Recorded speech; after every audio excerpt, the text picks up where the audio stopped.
Welcome. You're about to step into a slower time, a quieter world, one of stone walls, creaking floors, and voices that spoke only when needed. Before we begin, go ahead and get comfortable. Pull up your blanket. Let your pillow find the right shape beneath your head. If you're listening on the couch or winding down in bed, this is your moment to rest. And while you settle in, I'd love to ask a small favor. If you enjoy these calming journeys into the past, please tap the subscribe button. It helps this quiet little corner of YouTube grow. You can also leave a comment to let me know where you're listening from. A city, a village, a faraway place. Wherever you are, I'm glad you're here. Now, let your breathing slow. Let the noise of the day drift away. Because tonight, we're traveling to feudal Japan. Not to witness battles, but to listen closely to the lives that moved softly behind castle walls. From the servants rising before dawn, to the lords walking silent corridors, this is the story of everyday struggle, quiet discipline, and rituals shaped by centuries. You're listening to boring history for sleep. And this is the miserable truth about life in a feudal Japanese castle, and more. Let's begin. Why you wouldn't last a day in a Japanese castle. Imagine yourself waking up before the sun. It is cold, the kind of cold that slips through your sleeves and settles in your bones. There is no glass on the windows, just thin paper screens called shoji. The wind blows straight through the cracks in the wood. You sleep on a thin mat called a futon, laid directly on the hard floorboards. There is no bed, no mattress. And no pillow, just a small wooden block wrapped in cloth. Your neck aches, but you rise anyway. Because if you don't, someone else will be punished for your mistake. The day begins with silence. There is no shouting, no loud music, no cheerful greetings. In a Japanese castle, everyone knows their place. And everyone knows how quickly they can fall from it. You are a servant, one of dozens. Your job might be sweeping corridors, carrying tea, or scrubbing armor. You move quickly, quietly, carefully. Always listening. Always watching. The castle is big, but not open. It is built like a maze. Narrow corridors. Hidden staircases. Sliding doors that lead to nowhere. This design is not by accident. It is made to confuse enemies, to protect the lord called the daimyo, who lives at the center. As you walk, you pass through layer after layer of defense. There are wooden floors that chirp like birds when stepped on. They are called nightingale floors. Not poetic, but practical. They were built to squeak, to warn of intruders. So even at night, you must walk lightly. You smell smoke from the kitchen, but you are not allowed to eat yet. Servants eat last, after the warriors, after the women of the household, after the daimyo. Sometimes there is only millet and pickles left. You finally reach the kitchen, which is dark and filled with steam. There is no chimney, just an open fire pit called a kamadu. The air stings your eyes. You help prepare the rice, pour water, chop radish. There is little meat. Fish sometimes. Eggs maybe. But mostly rice, vegetables, and fermented beans. You bow often. To everyone. Even children of noble rank. Because in this world, rank is everything. A low-born servant cannot speak freely. A samurai can strike you for disrespect. And you cannot look the daimyo in the eye. Later, you carry messages through the castle. Each must be memorized. Writing is for higher-ranking people. And paper is expensive. A mistake could mean punishment. Not always physical, but harsh all the same. Shame. Dismissal. Even silence is a weapon. The castle looks beautiful from the outside. Curved roofs. White plaster walls. But inside, the rooms are mostly empty. This is not for style. It is for speed. If the castle is attacked, everything must be moved or hidden. Even the floors are empty. You sit, eat, sleep, and kneel on tatami mats. Chairs are rare. Tables are low. Your knees hurt after a few hours. But you say nothing. When evening comes, you light oil lamps. Candles are too dangerous. The entire castle is wood. One spark could destroy it all. Your final duty is to clean the lord's sandals. You kneel by the door, brush off the dust, and place them carefully for the next day. If they are out of place, someone will notice. Someone always notices. By the time you return to your futon, your knees ache. Your back is sore. Your belly is still empty. But the castle is quiet again. You lie down on the floor, under a thin blanket, listening to the wind whistle through the paper screens. You close your eyes, and wait for another day. Now let's step away from the servant corridors and into the pages of history. Let your mind drift back through time to the 1500s. Japan was not yet united. It was a land divided between many lords. Each one had a castle, an army, and a dream of becoming the strongest. And at the center of this violent, chaotic time was a man named Oda Nobunaga. He was not born in a golden palace. He did not ride out with trumpets and cheers. He came from the Owari province in central Japan. His family was powerful, yes, but not the most powerful. And from the beginning, people whispered that Nobunaga was strange. He dressed in odd clothes. He behaved without manners. He laughed at formal ceremonies. Some thought he was a fool. They called him the Great Fool of Owari. But fools can be dangerous when they are clever. When Nobunaga was still a young man, his father died. His brother tried to steal power from him. But Nobunaga didn't hesitate. He crushed his brother's rebellion and took full control of his clan. This was not a time of peace. Warlords were fighting across the country. Villages burned. Samurai died by the thousands. Every castle was both a home and a battlefield. Nobunaga built a new kind of army. He used guns, which were still new in Japan. He trained his men to march in rows and fight together, not just in single duels. He welcomed merchants and commoners into his cities. And he punished the proud samurai who clung too tightly to the old ways. He fought many battles, and won many of them. But his most famous came at a place called Okahazama. Imagine it. Nobunaga's army was outnumbered 10 to 1.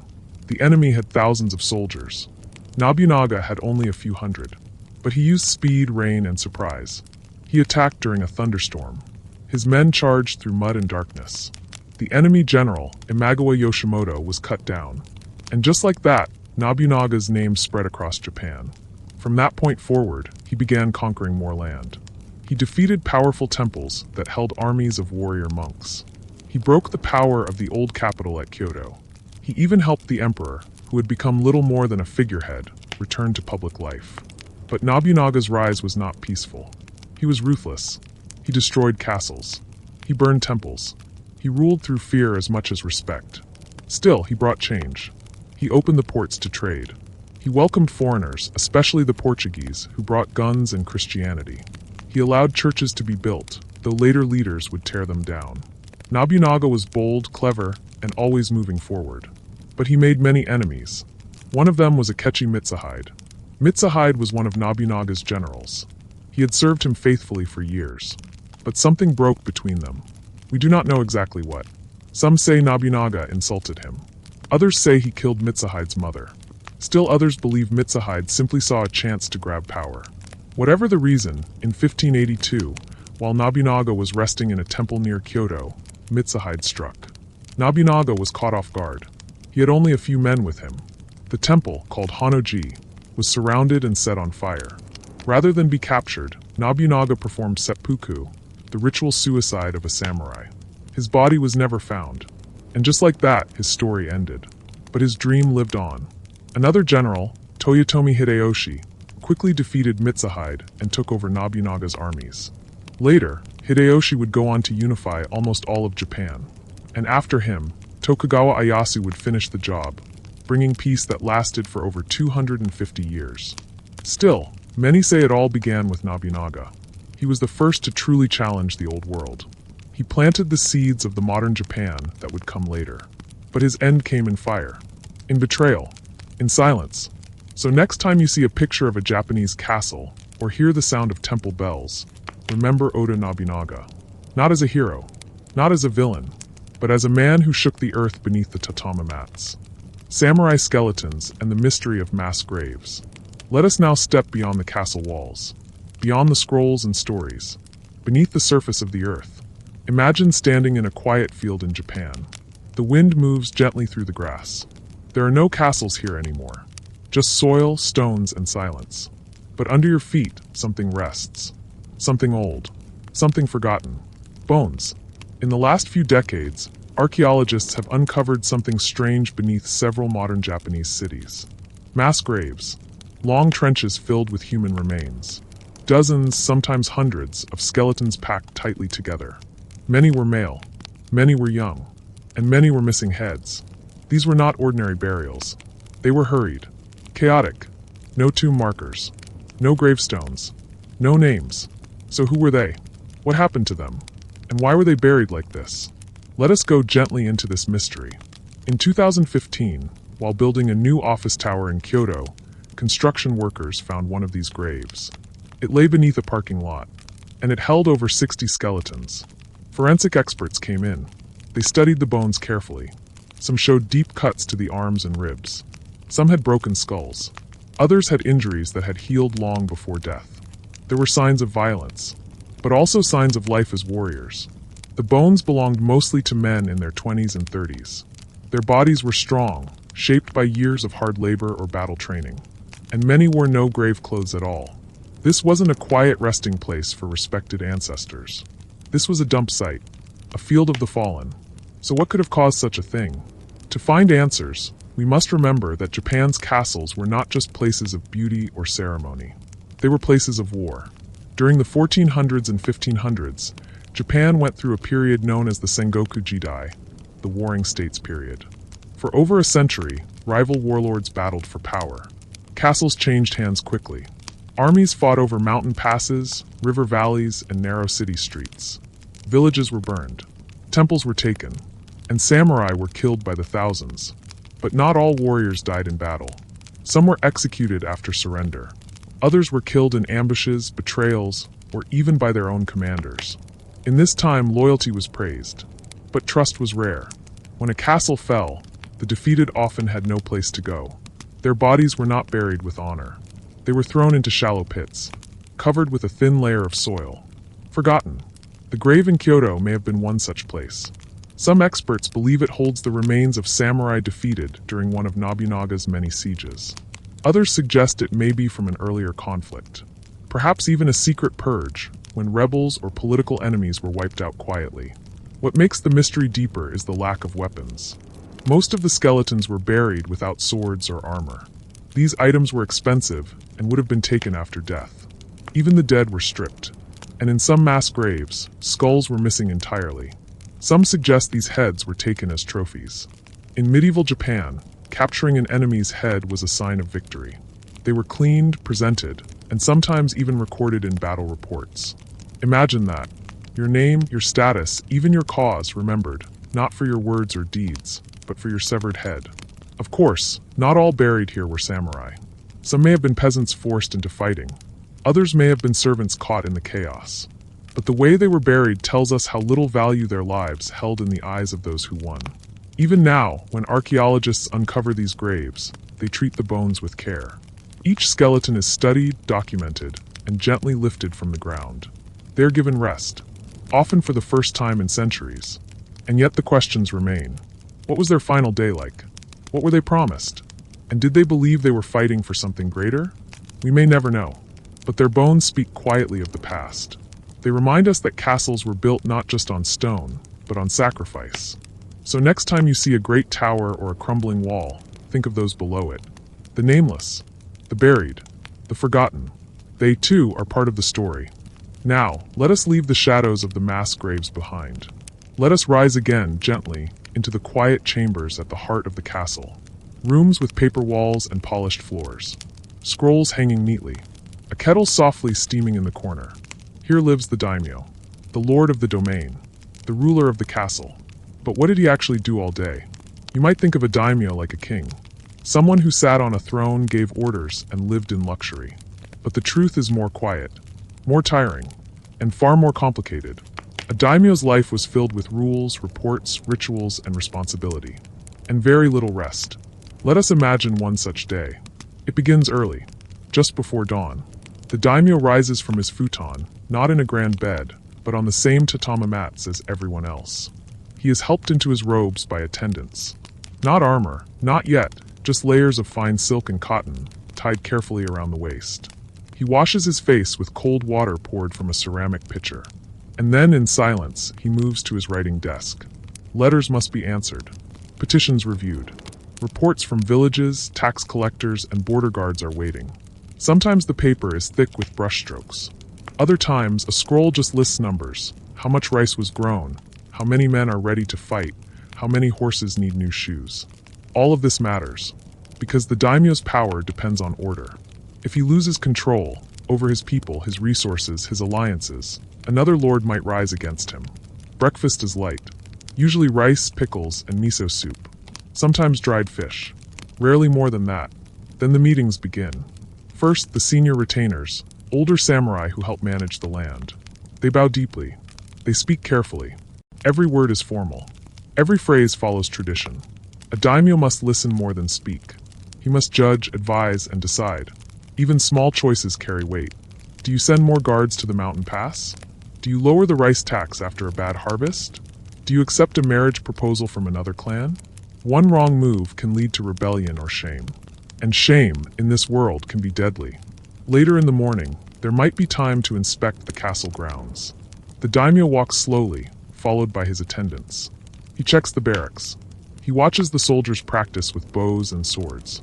He visits the stables, speaks to the horse masters, looks at the condition of the animals. Nothing escapes his notice, because everything reflects his honor. Afterward, there may be a quiet moment for poetry. Calligraphy, a short ceremony of tea. Not for pleasure, but for balance. Beauty and control were deeply linked in a daimyo's world. How he held a brush, how he poured a cup of tea. Even these small acts were signs of his strength. Lunch is simple, served alone or with trusted advisors. There is no feast, no music. Just a tray, a bowl, and a quiet room. In the afternoon, more visitors arrive. Travelers from other domains. Messengers from the shogun's court in Edo. Sometimes monks or scholars with news of distant lands. Each guest must be welcomed properly. Gifts exchanged. Rank and distance respected. Later, the daimyo might visit his garden. Not to relax, but to think. To walk the stones. To listen to the water. To observe how things grow. A garden was not just pretty, it was a reflection of his soul. Evening comes with the setting sun. There may be music, performed by trained artists, or quiet reading from historical scrolls. Occasionally, the daimyo holds a small banquet, but even then there are strict rules. How to sit, how to eat, how many times to bow. Every moment is watched, every gesture remembered. Finally, after a long day, the daimyo returns to his chambers. The armor is set aside. The servants leave. He writes a final note. A record of the day, a thought, a poem. Then he lies down. Not in comfort, but in quiet. Outside, the castle is still. Only the wind moves through the corridors. This is what power looked like. Not loud, not wild, but careful. Endless. Exhausting. So next time you picture a mighty lord of a Japanese castle, do not imagine a man resting on gold. Imagine a man bound by duty, weighed down by silence, waking each day with the same quiet question. How long can I keep this balance? Let us now move from the great lord to someone much lower. Someone whose name was likely never written in any scroll. Someone who walked softly, spoke little, and bowed often. The castle tea servant. At first, it might sound like an easy job. You prepare tea. You pour it. You bow. You leave. But in a Japanese castle, especially during the age of the samurai, no job was ever truly safe. And tea was never just tea. Imagine yourself in their place. You are young. You rise before the sun. You wash with cold water from a bucket. You sweep the tea room's floor, straighten the scrolls, and check the charcoal used to heat the kettle. Everything must be perfect. The mats must be smooth. The utensils spotless. The tea powder sifted just right. Because when the daimyo or his honored guests enter, there is no room for mistake. Tea in feudal Japan was more than a drink. It was a ceremony, a kind of ritual performance that followed strict steps. The way you fold a cloth, the way you lift the kettle, the way you bow when entering the room. Each movement had a meaning. Each motion revealed your character. The tea ceremony, called shinoyo, was influenced by Zen Buddhism. It was meant to show harmony, respect, purity, and calm. But inside the castle, it was also about power. When two rival lords met for tea, it was not always peaceful. They smiled. They spoke softly.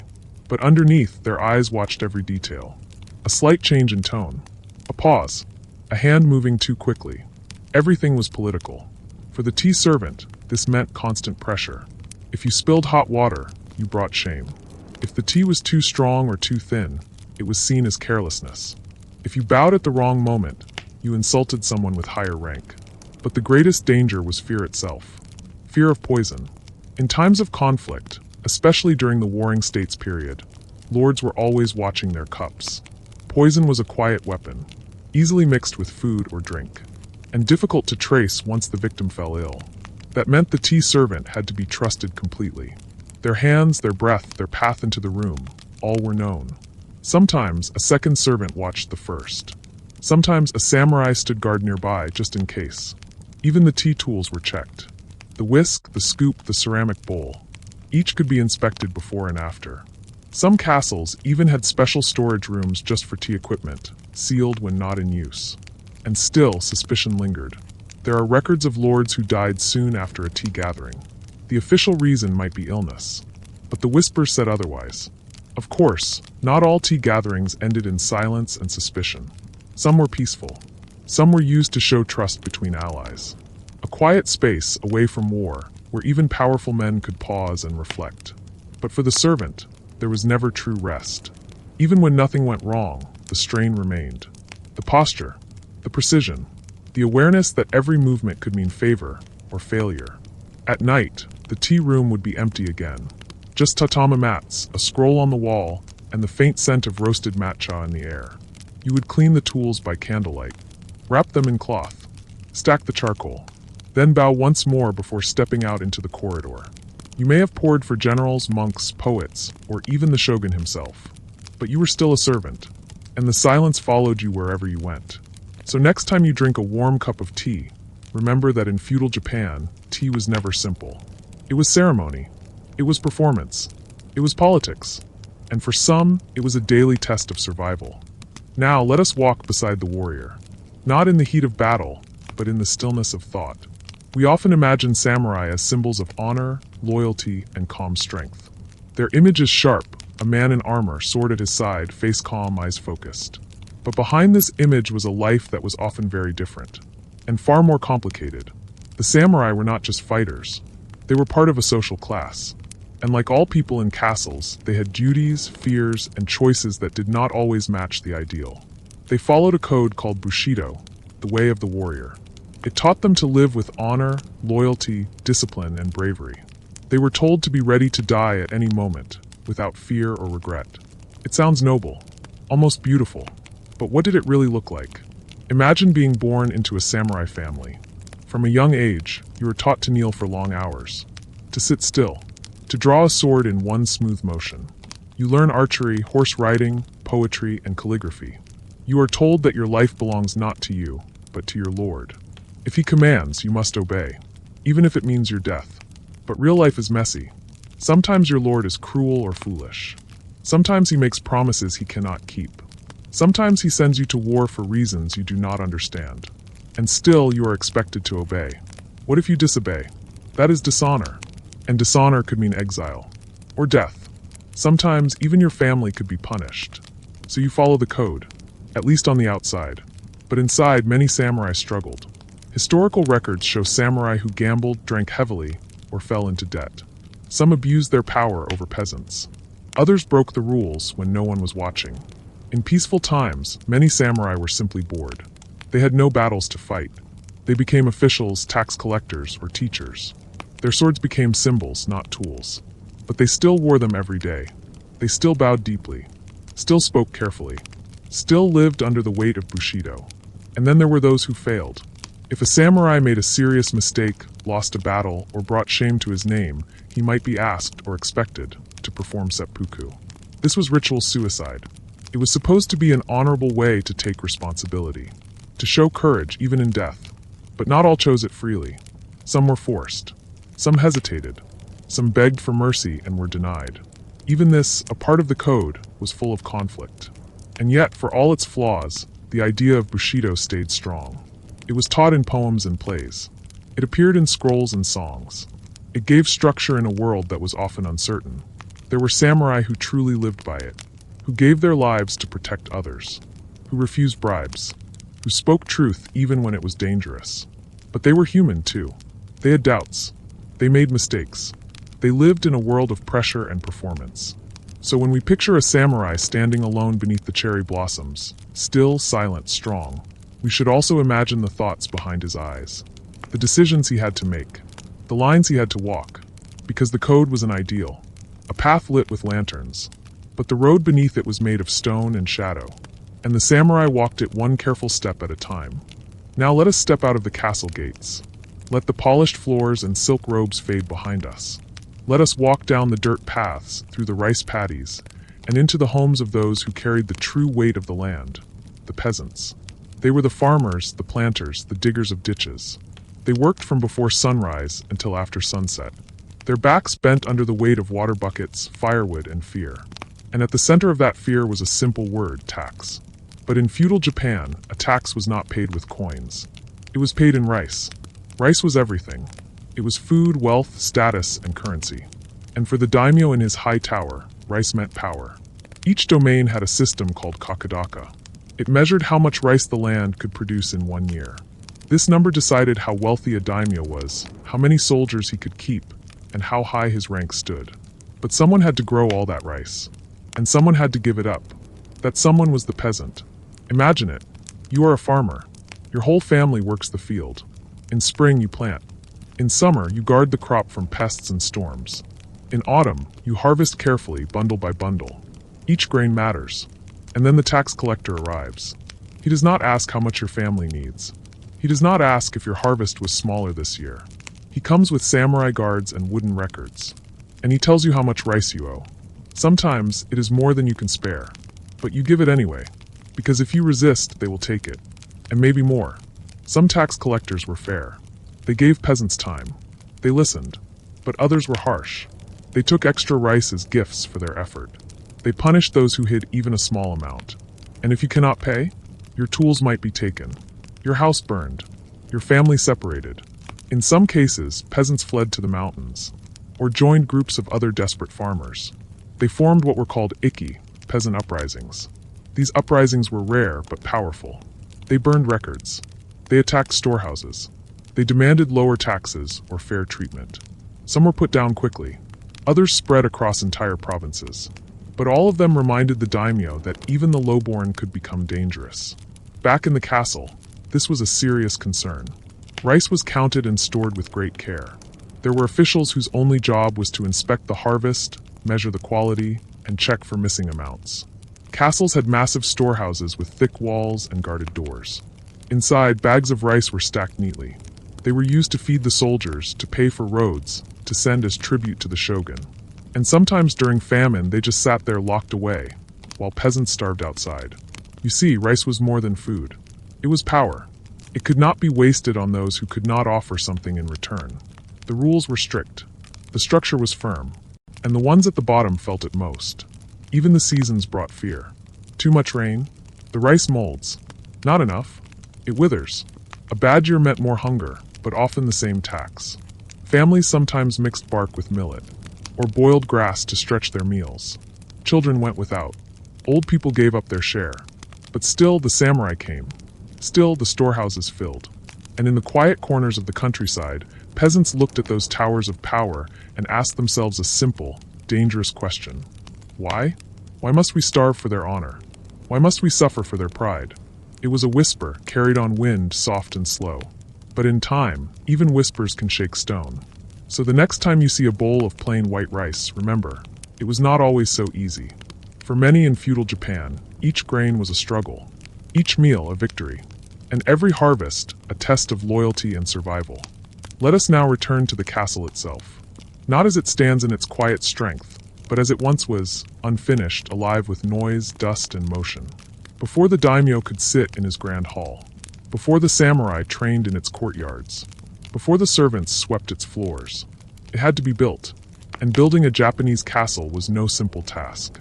It was a long, dangerous, and deeply strategic process. One shaped by war, weather, and worry. Let us imagine you are there. Not as a lord, but as a laborer.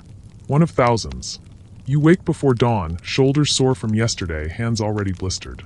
The air smells of damp earth and crushed stone. And all around you, men carry timber, hammer iron spikes, and shout instructions in a dozen different voices. At first glance, the castles of Japan look delicate. Curved roofs, white walls, wooden beams. But underneath, they were strong and deadly. The foundation began with stone. Massive boulders, some taller than a man, were cut and moved without machines. Logs were used as rollers. Ropes tied to teams of farmers or prisoners. Each rock placed with care, locked together without mortar. These stone walls, called ishigaki, were not straight. They were built at an angle, wide at the base and narrow at the top, a design called fan slope. It kept attackers from climbing easily, and it helped the walls survive earthquakes.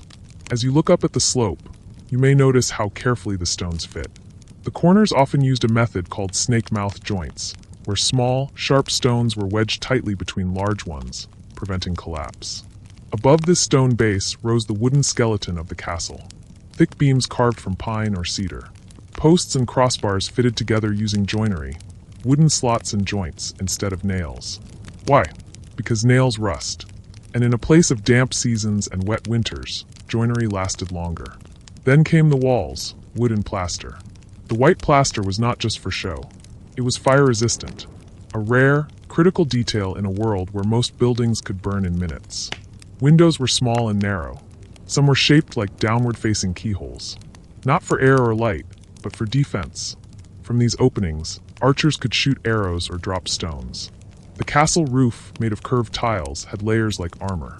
And just beneath it, hidden among the eaves, were small holes, perfect for pouring boiling water or sand on anyone who climbed too high.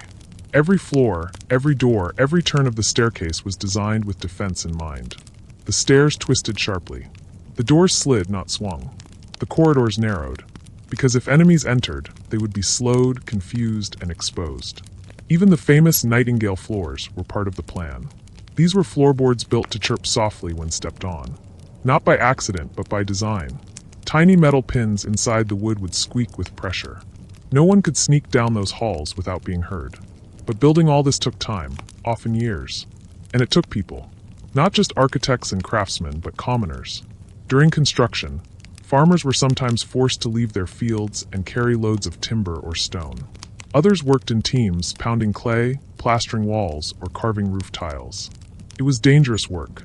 Injuries were common, sometimes deadly. There are records of men crushed under falling beams, of workers who drowned in castle moats, of entire villages relocated just to make space. And yet, castles kept rising, because in a time of war, they were a symbol of strength. They were the heart of a domain. If a lord had a strong castle, he could hold power. If he lost it, his power often disappeared with the smoke. Many castles had secret tunnels, hidden doors, and escape routes. Some even had false walls or hollow rooms, where a lord could hide or escape if attacked.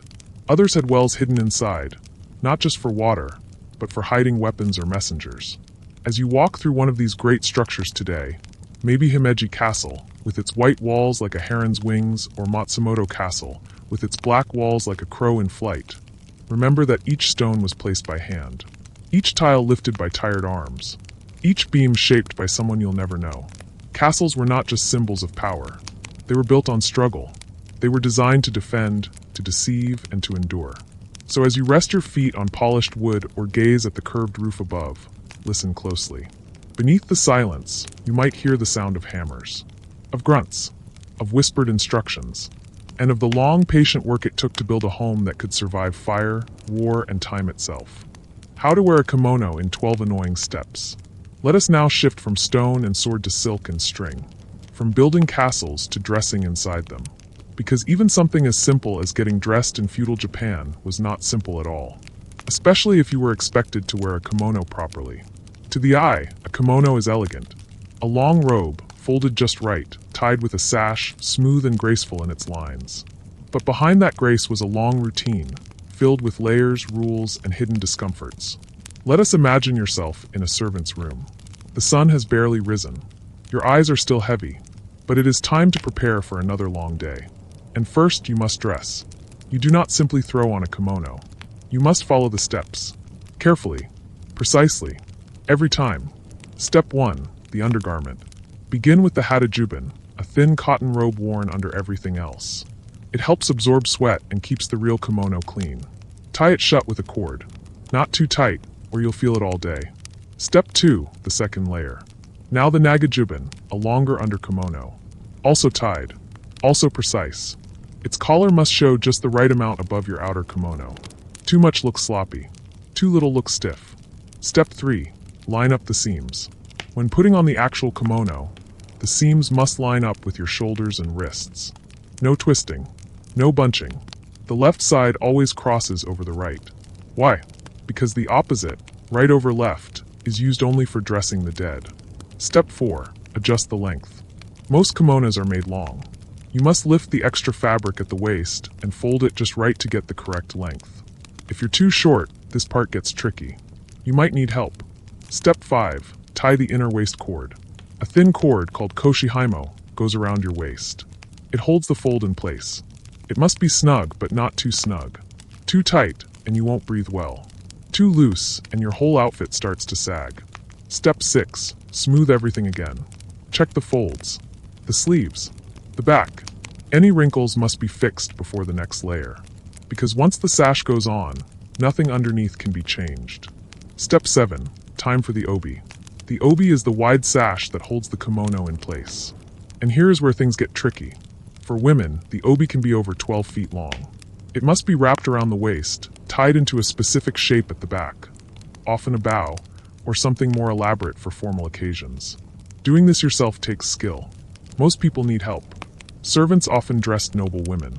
One to hold the fabric, another to tie it. Men's obi are simpler, shorter, flatter, but still require practice to fold just right. Step 8. Tuck the ends. Loose ends are tucked carefully. Nothing may dangle. The lines must be clean. The obi must lie flat. A bump or twist is a sign of carelessness. Step 9. Adjust the collar. The back of the collar must sit low enough to show the neck. Not too low, not too high. Especially important for women, where necklines were seen as modestly graceful. Step 10. Footwear. Next, the tabi, white split-toe socks. They fasten with small hooks. Hard to reach if you're already tied into several layers of tight fabric. And finally, the sandals zori or geta. Wooden. Flat. Sometimes loud on stone paths. Step 11. Check again. Every part must be checked again. This outfit is not made to move easily. It restricts your step. It changes how you walk. Posture matters now. A hunched back or sloppy stance will ruin the effect. Step 12. Don't trip. Once dressed, you must move differently. You shuffle gently. You kneel slowly. You sit without wrinkling. And all of this must look effortless. Now imagine doing this every day. In heat. In rain.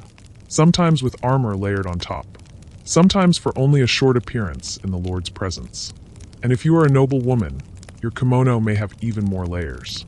Some formal outfits required 12 or more. Different colors. Different silks. Each one symbolizing status, season, or event. It could take hours to get fully dressed. And then hours again to undress, fold each garment, and hang it properly. So the next time you see an old painting of someone sitting calmly in a beautiful kimono, remember what it took to get there. The cords, the folds, the tightness at the waist, the stiffness in the back, and the constant awareness of how you looked. Because in a Japanese castle, clothing was never just about warmth or comfort. It was part of a system, a symbol of place, power, and expectation. A daily reminder that even your clothes were not entirely your own. Now let us turn to something more basic. Not castles or clothing, but food. Because no matter your rank in feudal Japan, you had to eat. And what you ate said a great deal about who you were. Inside the castle, the kitchens were always working. But they were not filled with endless feasts or grand banquets. For most people, most days, food was simple. And sometimes very plain. Imagine waking up as a castle servant. Or a foot soldier. Or a maid who sweeps the hallways. You do not start your day with rice. Rice is expensive. You begin with millet. Millet is a small, hard grain. It is yellow or gray, dry when cooked, and not particularly soft. It does not have the sticky texture of white rice. It does not shine in the bowl, but it fills your stomach. And that is enough. A bowl of boiled millet. A few pickled vegetables. Maybe a strip of dried radish. This is breakfast. You chew slowly. There is little salt, no sugar, and only clean water to drink. If you are lucky, a bit of miso soup, made from fermented soybean paste, will warm your hands. Lunch is more of the same. Another bowl of millet, another helping of pickles, and maybe a few boiled greens if the garden has produced well. Sometimes you may have barley mixed into your millet, or if a festival is near, a tiny ball of rice may be offered. It is a treat. Soft, white, slightly sweet. Rare. Dinner brings no surprise. Another bowl. Another day. A different kind of pickle, perhaps. And once in a while, a small slice of tofu or dried fish. This is what most people in the castle lived on. Millet. Pickles. Soup. Occasional vegetables. Meat was not common. In fact, for much of Japanese history, eating meat was discouraged by Buddhist tradition. People believed it was unclean, or that it disturbed the balance of life. That said, fish was allowed. And near the sea, there was more of it. But in a mountain castle, fish had to be dried, salted, or fermented to last. Preserving food was necessary. There were no refrigerators, no plastic containers. Pickling became an art. Cucumbers, eggplants, radishes, all buried in salt or fermented with rice bran or miso. The result was sharp, salty, and sometimes sour. But it kept through the seasons. And when everything else ran out, it was still there. Noble lords, of course, ate better. They had polished white rice. They had chefs who prepared multiple dishes, each placed just so. Grilled fish, rolled omelets, seaweed soup, mountain vegetables with sesame. Their meals were not just food. They were ceremony. But even these lords lived with restraint. Excess was frowned upon. Gluttony was shameful. Meals were quiet, balanced, measured. And they were short. A samurai might spend more time preparing tea than eating lunch. Food also had meaning. Certain vegetables were thought to bring luck. Some dishes were prepared only on specific days. Red beans were served with rice on days of celebration. Plain millet on days of mourning. For women working in the castle, food was both a duty and a test. They had to serve it without mistake. The trays must be clean. The bowls placed with care. They could not taste the lord's food before serving it. That would be disrespectful. If something spoiled, if a dish turned sour or moldy, the servant responsible could be punished. Sometimes harshly. So they learned. They watched the steam, smelled the rice, tapped the pickles gently to test their firmness. Even something as simple as boiling millet became an act of attention. And what of hunger? It was common. When harvests failed, when supplies were delayed, when soldiers arrived and ate first. In those times, people ate bark, leaves, or mixed straw into their millet to stretch it. They went to bed early to forget their stomachs. They chewed slowly to make each bite last longer. But they endured, because they had to. So the next time you see a painting of a samurai or a noble lady, dressed in silk, sitting gracefully, remember that under the surface, life was not always so rich. Behind the castle walls, many lived on millet and pickles. Quiet meals, simple bowls, empty stomachs. And still, the rhythm of their lives went on. Steady, measured, resilient. The sun has set now. The castle grows dim. Oil lamps flicker softly in narrow corridors. Shadows stretch long across the floors. Most servants have finished their tasks. The lord has retired to his chamber. Silence settles over the rooms like a soft cloth. But the night is not empty, because while most sleep, a few must stay awake. These are the watchers, the guards of the night, the quiet protectors of the sleeping house. Night watch duty in a Japanese castle was a job of quiet pressure. It was not heroic. It was not grand. But it was necessary. Let us imagine you are chosen for this role. You wear no armor, just a simple uniform and a short sword tucked at your side. Your feet are wrapped to move quietly. You carry a lantern with a paper shade to soften its glow. You begin your watch as the castle settles into darkness. Your path is familiar. You move from hallway to hallway, courtyard to corridor. Your job is to see without disturbing, to hear without speaking. The castle is built of wood. It creaks and shifts with the wind. Paper walls called shoji or fusuma separate rooms. They do not block sound. They do not block light. If you breathe too loudly, someone might stir. If you knock something over, someone might wake. So you move slowly, one step at a time. Your lantern sways slightly in your hand. Its soft light casts shadows on the walls, the frame of a vase, the edge of a folding screen, the curve of a sleeping mat. Your ears are alert. You listen for things that do not belong. A rustle, a footstep, a whisper, perhaps a rat, perhaps something worse. Castles had enemies, sometimes spies, sometimes traitors, and sometimes the danger came from within. A jealous servant, a disgraced warrior, a desperate thief. Your duty is not to fight unless you must. Your duty is to notice, to report, to keep the stillness undisturbed. You pass through narrow corridors designed to confuse outsiders. You check the hidden doors that lead nowhere. You step lightly over the nightingale floors, boards built to chirp when stepped on. Each quiet creak reassures you. The trap still works. No one has passed here unnoticed. In some castles, you share the duty. One guard walks the outer walls. Another stays near the storehouses. A third watches the lord's quarters. You do not speak unless needed. Words at night carry far, and the paper walls hear everything. You may pause to sip tea in the guard station, but not for long. The rules are strict. You must walk the full path. You must not fall asleep. If you are caught sleeping on duty, the punishment can be severe. Sometimes dismissal. Sometimes worse. Because in a world of honor and shame, failure is remembered. And yet, many nights are quiet. No alarms. No intruders. Just the sound of wind in the rafters.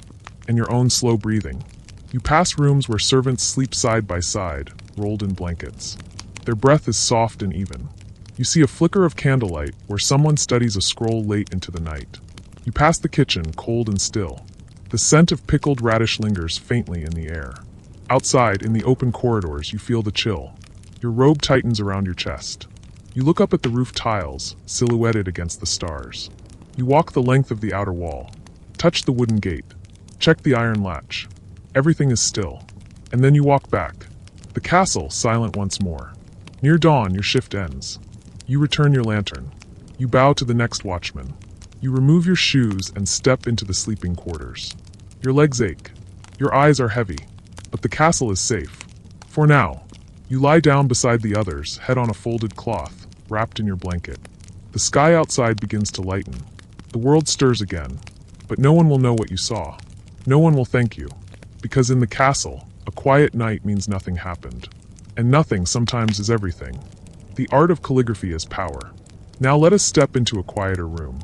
Not the kitchens, or the guardhouse, or the sleeping quarters, but a chamber lined with scrolls and soft light. Here there is no armor, no shouting, only brushes, ink, and silence. This is the calligraphy room. And in feudal Japan, writing was not just art. It was power. At first glance, calligraphy may seem simple, just letters on a page. But it was so much more. It was a way to show status, a way to train the mind, a way to prove education, grace, and control. Imagine yourself seated on a woven mat, your legs folded under you, your back straight. A square of white paper lies in front of you. To your right, a small black inkstone. To your left, a bamboo brush. You pour a little water on the stone. You grind a stick of ink slowly, in circles, until it thickens into a dark liquid. You breathe. You dip your brush. And then, with a steady hand, you begin to write. But you do not simply form words. Each stroke has a direction. Each line has a rhythm. You cannot go back and fix mistakes. There is no erasing, only movement, balance, and flow. This was the beauty of Shodo, the way of writing. In the castle, those who could write well earned respect. Samurai were expected to study calligraphy. So were noble women. Even some servants were trained to copy records or keep scrolls organized. Writing well meant discipline. A person who controlled their brush was thought to control their emotions. It showed they were trustworthy, reliable, worthy of attention. The lords themselves practiced it. Some became known for their brushwork. They wrote poems or signed edicts in firm, flowing lines. The more elegant the writing, the more refined the person seemed to be. And the writing was not just for beauty. It had weight. A single scroll might hold a land agreement, a military command, a family lineage, a tea invitation, or a secret message written in code. Calligraphy was everywhere. Painted on folding screens, written on fans, carved into wooden boards hung above castle gates. Even the way a person signed their name mattered. The size, the angle, the placement. It told others how proud or humble the writer was. Some lords even judged their vassals by how they held a brush. A strong wrist meant a strong will. A sloppy stroke meant a lazy spirit. Children of noble families were taught to write before they could read long texts. They copied simple characters over and over. They practiced with brushes made from horsehair or goat hair. At first, their hands shook, but with time they learned.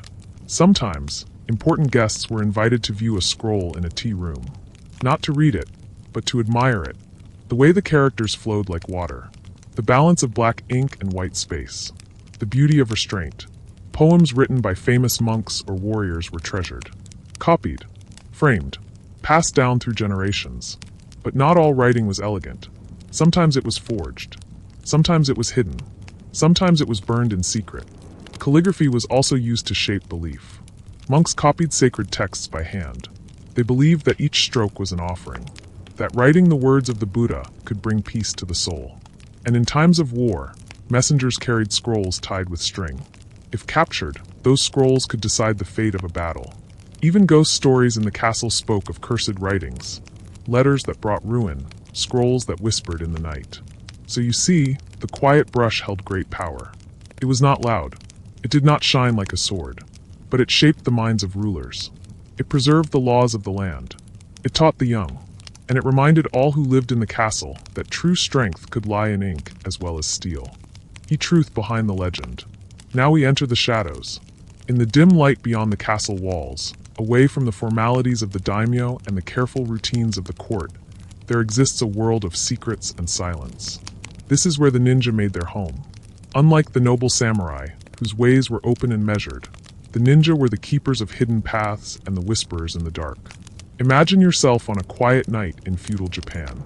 The moon is soft, its light pale and gentle, and the wind carries a secret among the trees. In a small village, far from the stone and paper of the castle, lives a man or woman who knows not the shine of polished armor, but the art of disappearing and observing. They are called ninja or shinobi, meaning those who endure or those who conceal. The idea of the ninja has grown in time, wrapped in myths and legends. Movies and tales tell of incredible feats, silent leaps from rooftops, secret messages passed in the dark, and the clever use of hidden tools. But the truth behind the ninja is both simpler and more complex than the legends suggest. Their existence was not about magic or mystery alone, but about survival, strategy, and the subtle art of observation. In a world ruled by grand displays of power, the ninja took a different path. They were not born into privilege like the samurai, nor did they follow the strict codes of honor that governed those men in shining armor. Instead, many came from humble beginnings, trained in secret techniques that allowed them to blend into the background. Their skills were passed down quietly from one generation to the next, taught in hidden dojos and forest clearings where nothing was spoken of in loud, clear voice. Their craft was called ninjutsu. This was not only about physical training, though they learned how to move lightly, climb silently, and run without leaving footprints. Ninjutsu also taught careful observation, the art of memorizing details in passing, and the skill of listening to what was left unsaid. Much like calligraphy or tea ceremony, it required patience, discipline, and an awareness of one's surroundings. In many ways, the ninjas' training was as much about their mind as it was about their body. While samurai fought in battles with clearly defined roles and rules of engagement, the ninja operated in the shadows of history. They gathered intelligence, observed rival clans, and sometimes delivered messages that could change the fate of a lord's campaign. Imagine a ninja slipping quietly along the outer edges of a busy town, his feet soundless on the cobbled streets, his eyes scanning every corner. He is not a hero in the traditional sense, nor is he a villain. He simply exists in between the layers of a complicated world, where information is as powerful as a drawn sword.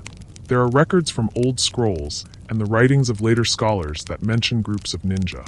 These groups were often hired by lords who needed someone to know their enemies' plans, or to protect a secret message from falling into the wrong hands. In one instance, a lord might ask a trusted ninja to infiltrate an enemy's camp, simply to listen and report back. There were no cries of battle in this mission, just silence, careful steps, and a dedication to duty that came from knowing the risk. For the ninja, every mission was a quiet act of service. Every secret learned was a small piece of the larger puzzle of war. The methods of the ninja were not solely based on stealth and observation. They were also adept at creating distractions. Consider the simple art of throwing a small stone at the right moment, or starting a fire in a distant part of the forest. These actions could divert attention, giving time for a friend to slip by or for an important document to be exchanged without a word. It was a world where even the softest whisper of a movement could change what happened next. Their tools were humble, small knives, smoke bombs, even the very cloth of their dark uniforms, but each was used with precision and care. Ninja were taught to use the natural world as their ally. During training, they learned to move as a breeze might move through bamboo. They listened to the chirps of crickets and the rustle of leaves. They practiced blending their voices with the sound of a trickling stream, so that when they walked near water, only the murmur of nature marked their passing. They understood that nature, with all its quiet consistency, could hide many secrets within its gentle rhythms. It is important to remember that while the tales of ninja are many, their lives were often hard and unglamorous. They had to hide in plain sight, living as farmers or craftsmen when not engaged in their secret missions. No one in the village would speak loudly of the ninja, for fear of attracting enemies or the notice of a powerful lord. Their existence was a constant balance between duty and danger. They learned early that trust was rare and that their abilities must often be concealed even from those who worked alongside them. Sometimes, in the cool of the evening, a ninja would share a quiet meal with trusted companions. They might sit around a small fire in a hidden clearing, sharing simple food like rice and pickles, much like those in the castle. There was no celebration here, only a momentary pause from the endless demands of a secret life. In these moments, the ninja would talk in low voices about the nature of their work, how the silence of the night can speak louder than any battle, and how the smallest detail observed can change the course of a day. Legends often say that a true ninja is a ghost, not because they are unreal or imagined, but because they leave behind so little that their presence is almost forgotten. They are the unseen support behind a lord's decision or the silent informer in the midst of chaos. Yet while the stories might embellish these figures into shadowed myths, the real ninja were practical people, often driven by necessity rather than desire for glory. In truth, many ninjas simply wished for a life with less worry. Though their training and duties placed them in the heart of conflict, they too experience moments of calm reflection. After a long day of vigilance, a ninja might watch the dawn break, the clouds slowly lighting with the glow of the rising sun. In those quiet moments, before the world awoke, the shadowed paths of their life felt almost peaceful. For a brief time, the echoes of their secret work softened into the beauty of nature's light. And so, the legend of the ninja endures. It is a story of subtle strength, of power derived not from loud declarations, but from quiet determination and an unyielding commitment to the hidden side of duty. In the tapestry of feudal Japan, they were not the center of attention, yet they played a role as crucial as any warrior with a sword. Their contributions to the safety of their lords, the outcome of hidden battles, and even the preservation of delicate secrets helped shape the course of history in their own, unobtrusive way. When you think of a ninja today, remember that beneath the cloak of mystery was a life of constant learning and careful observation. It was a life that required understanding both the might of the visible world and the subtle messages of the unseen.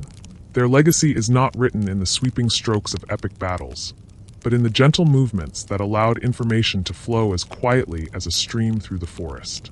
They were not entertainers of legends, but keepers of a necessary art, one where the silence speaks of strength and the hidden shows the power of being unseen.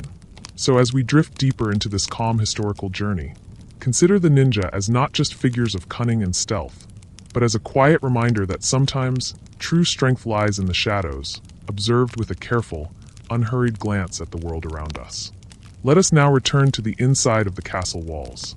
This time, not to observe the guards or the secretive paths of the ninja, but to watch the small, everyday rituals that held the castle society together.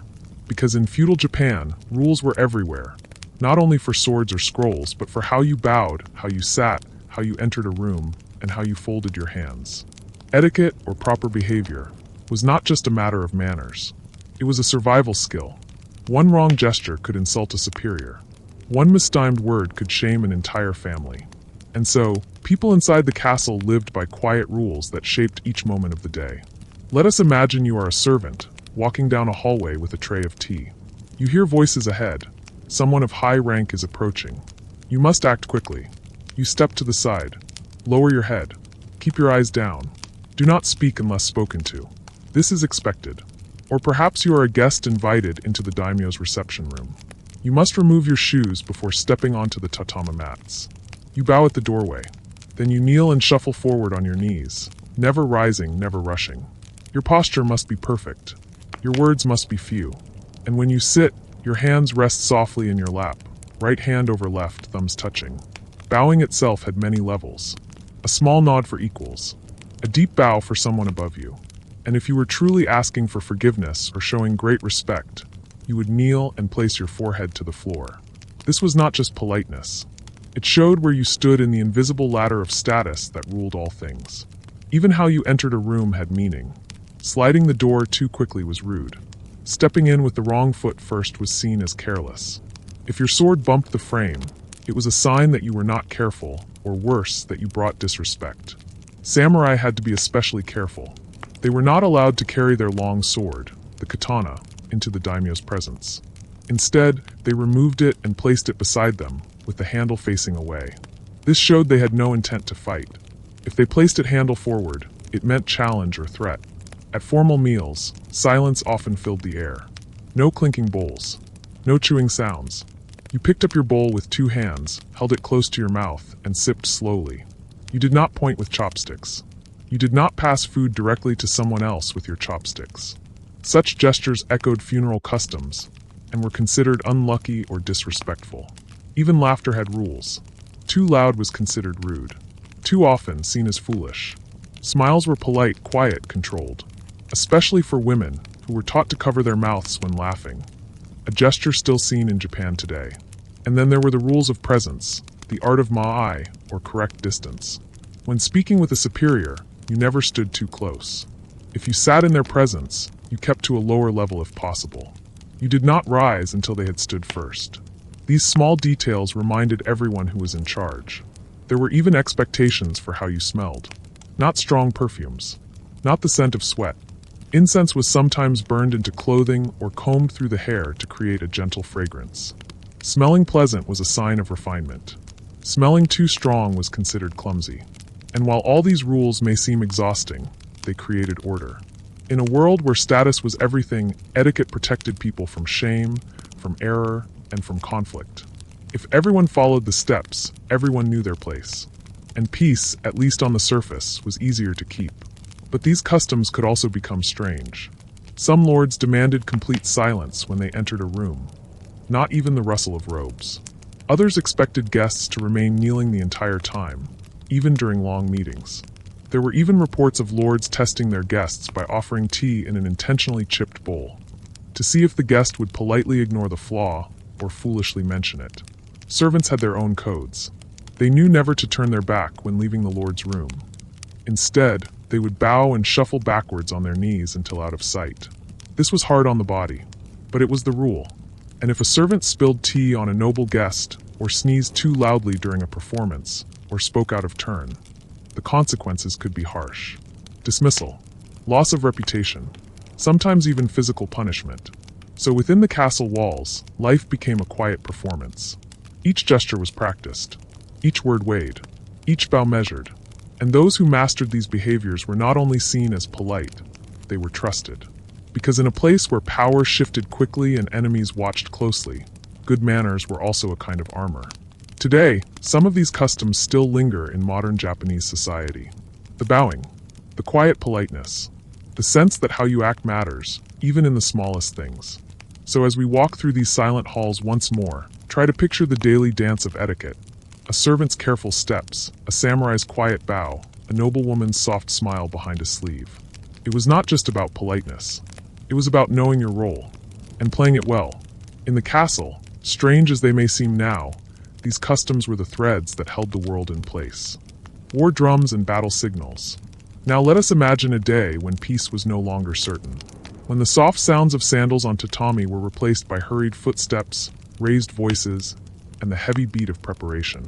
The castle, so often quiet and measured, suddenly began to stir with another kind of rhythm, the rhythm of war. In feudal Japan, when danger approached, communication was everything. And since there were no telephones, no radios, and no written orders that could be passed in seconds, the castle relied on signals. Loud, clear, unmistakable signals. And the most powerful of these were the war drums.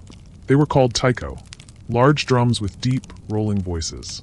Struck with thick wooden sticks, they could be heard across courtyards, down valleys, and sometimes even between distant fortresses. Their beat was more than music, it was a message. Imagine the sound. A slow, heavy rhythm, like a heartbeat growing louder. Dum dum dum dum. Each beat calling warriors to prepare. Each rhythm carrying meaning, not in words, but in patterns. Different rhythms meant different commands. One might signal the gathering of soldiers. Another might tell archers to prepare. A sudden roll could mean danger is near, or that the gate must be sealed. Drummers were trained to keep precise patterns, even under pressure. Because if they made a mistake, it could cause confusion, or worse, disaster. These drums were sometimes kept in towers, tall watchpoints built into the castle walls. From there, the beat could travel far. Below, soldiers listened carefully. They had practiced these rhythms since youth. Even if they could not see the drummer, they knew the call. But drums were not the only way orders were given. Trumpets made from seashells, called horigai, were also used. These created long, echoing tones. A single blast might mean advance. Two might mean retreat. Their eerie cry could float through the mist, bouncing off mountain cliffs and reaching far-off troops. Then there were flags, Nobori, painted with clan symbols. In battle, these were held high so soldiers could find their leaders. On the castle walls, banners showed who held the fort. If a banner fell, it meant a change in power. Hand signals were also common. In close combat, or in moments when silence was needed, a raised fist, a pointed finger, or a swift arm motion could change the course of the action. Commanders had to trust that their troops understood. There was no time to explain. Some samurai wore symbols on their backs, bright cloth sashes called sashimono. These showed their allegiance. So even in the chaos of fighting, allies could recognize each other. Inside the castle, bells were sometimes rung. A deep gong might summon the council. A sharp bell could call the doctors. If there was fire, a common danger in wooden castles, an alarm bell rang in a repeating pattern, and all able hands ran for buckets. Castle children were taught these sounds from a young age. Even a servant sweeping the floor would pause if the drumbeat changed. Because when war came, every person in the castle had a role. And everyone had to listen. Sometimes false signals were used. A clever commander might mimic an enemy's drum rhythm to confuse them, or send a decoy carrying the wrong banner. In war, sound was both tool and weapon. But war drums were not only for attack. They also gave courage. As the army marched out of the castle gate, the taiko would sound behind them. The steady beat gave rhythm to their steps. It reminded them of home. It reminded them that others waited inside the walls, listening, hoping, depending on them. And for those who stayed behind, the women, the old, the sick, the sound of the drum fading into the distance was both pride and fear. A sound that meant the world was changing again. In the stillness after a battle, the drums would go silent. And that silence, too, carried meaning. It meant the waiting had begun. So when you think of the calm inside a Japanese castle, remember also the times when calm broke. When hands gripped drumsticks instead of brushes. When silence was filled with signals. And when the steady beat of war changed the rhythm of daily life. The hidden Christians of Japan. Let us now turn to a quieter story. A story not of swords or banners or drums, but of quiet faith. Of prayers whispered behind doors. Of symbols hidden in plain sight. And of people who lived in fear, not because of war, but because of belief. In the late 1500s, Japan began to change. Foreign ships appeared along the coasts. Strange languages, new ideas, and unfamiliar objects were brought into Japanese ports. Among these were Christian missionaries, mostly from Europe, Portuguese Jesuits and Spanish Franciscans. They came to preach, to teach, to convert, and for a while they were welcomed. Some daimyo saw value in trade. Others saw political alliances. And so Christianity spread. Churches were built. Crosses were raised. Tens of thousands of Japanese men, women, and children were baptized. Some samurai converted. So did peasants. Even members of noble families took on Christian names. The new religion grew quickly. But it also brought tension. Because Christianity was not just a new belief. It challenged old traditions. It questioned the power of Buddhist temples and Shinto shrines. It created foreign loyalties, to Rome, to Spain, to Portugal. And in a country where loyalty to the Lord and to the Emperor was everything, this caused concern. By the early 1600s, the Tokugawa shogunate, now in control, decided that Christianity was a threat. Missionaries were expelled. Churches were torn down. New laws were passed banning the faith. Those who refused to give it up were punished. Some were imprisoned. Others were executed, and yet some still believed. These people became known as the Kokor Kurishiten, the hidden Christians. They did not stop praying, but they had to change how they prayed. They could not carry crosses. So they carved images of the Virgin Mary that looked like Kannon, the Buddhist goddess of mercy. They whispered Latin prayers that had been passed down by memory, but with Japanese accents and mixed-up words. They baptized their children in secret. And they taught their grandchildren stories of saints under the cover of folktales. Imagine a small wooden statue, shaped like a bodhisattva, sitting on a shelf. To most, it is a simple religious figure. But to a hidden Christian, it is Mary, Mother of God, a symbol of strength, survival, and silent faith. In some villages, entire communities practiced Christianity behind locked doors. They held ceremonies at night. They disguised holy days as regular village gatherings. They passed down their faith not through books, but through memory. Because if they were discovered, the punishment could be severe. Torture, execution, the destruction of their families. And still they endured. In castle towns, hidden Christians lived quiet lives. They worked as farmers, blacksmiths, midwives, or servants. They bowed at shrines when told to, but whispered different prayers at home. They walked among others, careful not to draw attention. But inside, they carried a faith that would not die. Their beliefs blended with Japanese culture.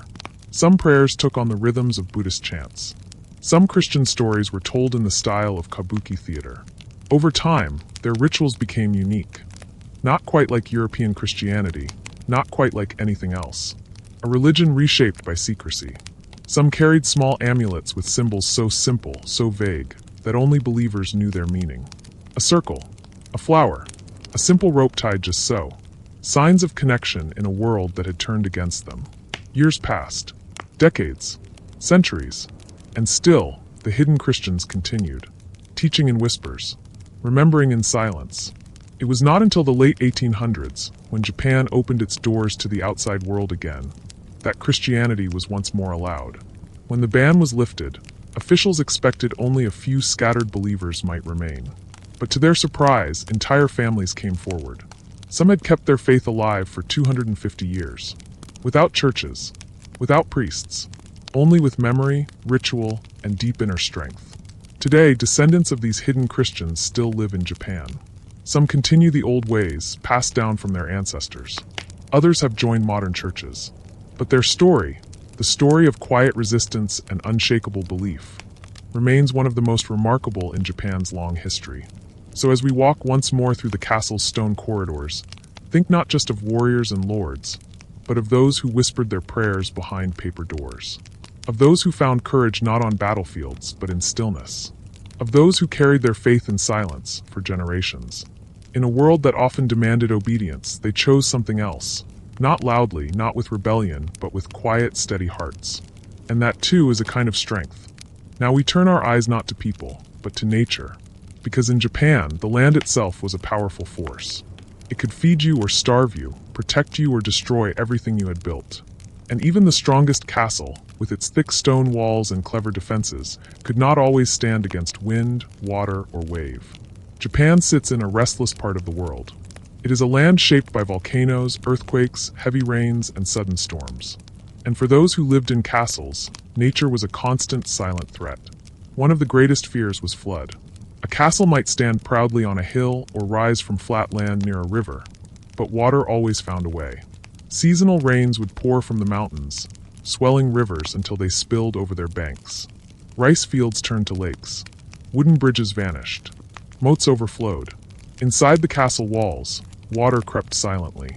It filled the cellars, soaked the rice stores, turned the ground to mud. Servants scrambled to move supplies to higher ground. Scrolls and important papers were rushed to the dry upper rooms.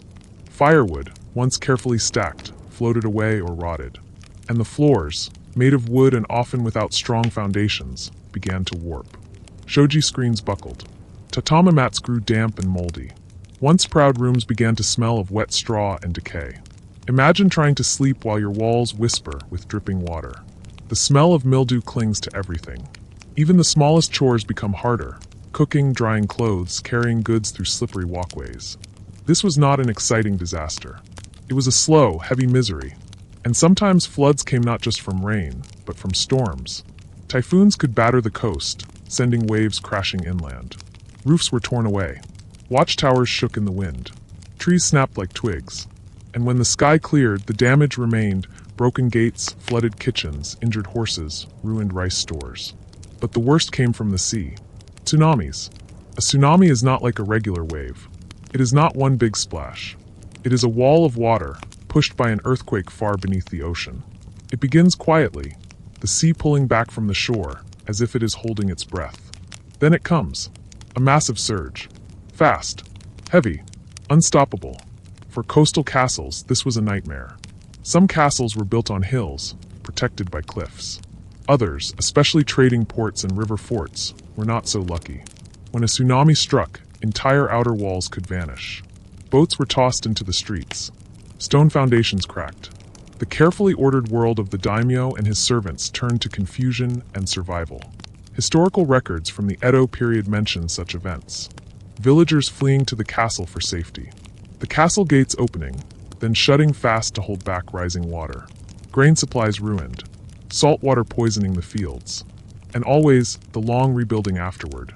Even castles far from the coast were not completely safe. If a tsunami struck a distant shore, it could trigger supply shortages. Roads became impassable. Fishermen vanished. Trade routes were broken. A lord might find himself with too little food, too few hands, and growing unrest among the people. There was no warning system. No sirens. Only sudden change. Sometimes after a disaster, the people believed it was punishment. For pride, for cruelty, for breaking with tradition. Some lords responded with generosity, opening their stores to feed the hungry.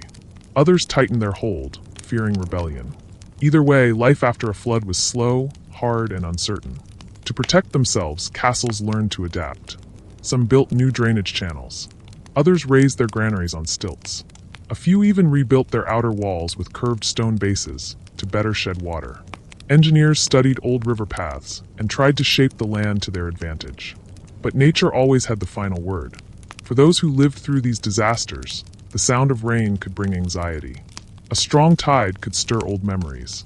And when the earth shook beneath their feet, as it often did, people held their breath, wondering if a wave would follow. Today, many castle ruins still bear the marks. Stone walls eroded by floods. Foundations tilted by earthquakes. And yet the people rebuilt, again and again, because in Japan, resilience is part of life. The castle was more than a fortress. It was a symbol of survival, of adaptation, of endurance. So when you imagine the life of a samurai or a servant, remember that their greatest enemy was not always another clan or a surprise attack.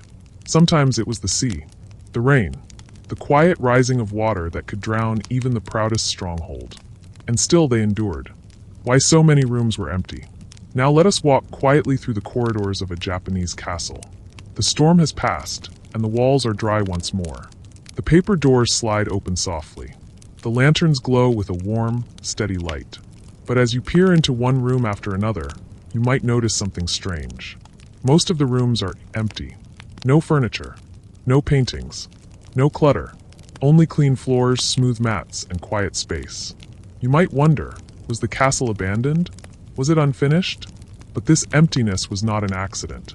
It was intentional. It was part of the design and part of the culture. Because in feudal Japan, space had meaning. An empty space was powerful. The rooms of a Japanese castle were often made with fusuma, sliding paper-covered doors. These doors could be moved or removed entirely, turning small rooms into large halls, or creating secret passageways with a simple gesture. Flexibility was key. Rooms were not named by what was inside them, like the dining room or the sitting room, but by how they were used in that moment. A room used for writing in the morning might be a guest room by night. A chamber for tea today might host strategy meetings tomorrow. And so they were kept bare, clean, minimal. This was not just for function. It was also for safety. An empty room meant fewer things to catch fire, fewer objects to trip over in an emergency. And in times of war or siege, soldiers could move quickly through clear halls. There were even hidden compartments in the walls or floors, places to store weapons, hide scrolls, or surprise intruders. But beyond the practical reasons, there was a deeper idea at work, a philosophy. The idea that beauty lay not in how much you displayed, but in what you chose to leave out. This was the influence of Zen. Zen Buddhism taught that silence, stillness, and space helped the mind to settle. A room with nothing in it could feel more calming than one filled with decorations. It allowed the spirit to breathe. It invited focus and clarity. Even the gardens outside were shaped with this thinking. A few carefully placed rocks. A raked path. Not too much. Just enough. Inside the castle, even when decoration was added, it was subtle. A single scroll hanging in an alcove. A small vase with one seasonal flower. A folding screen with a painted crane. Nothing too loud. Nothing too permanent.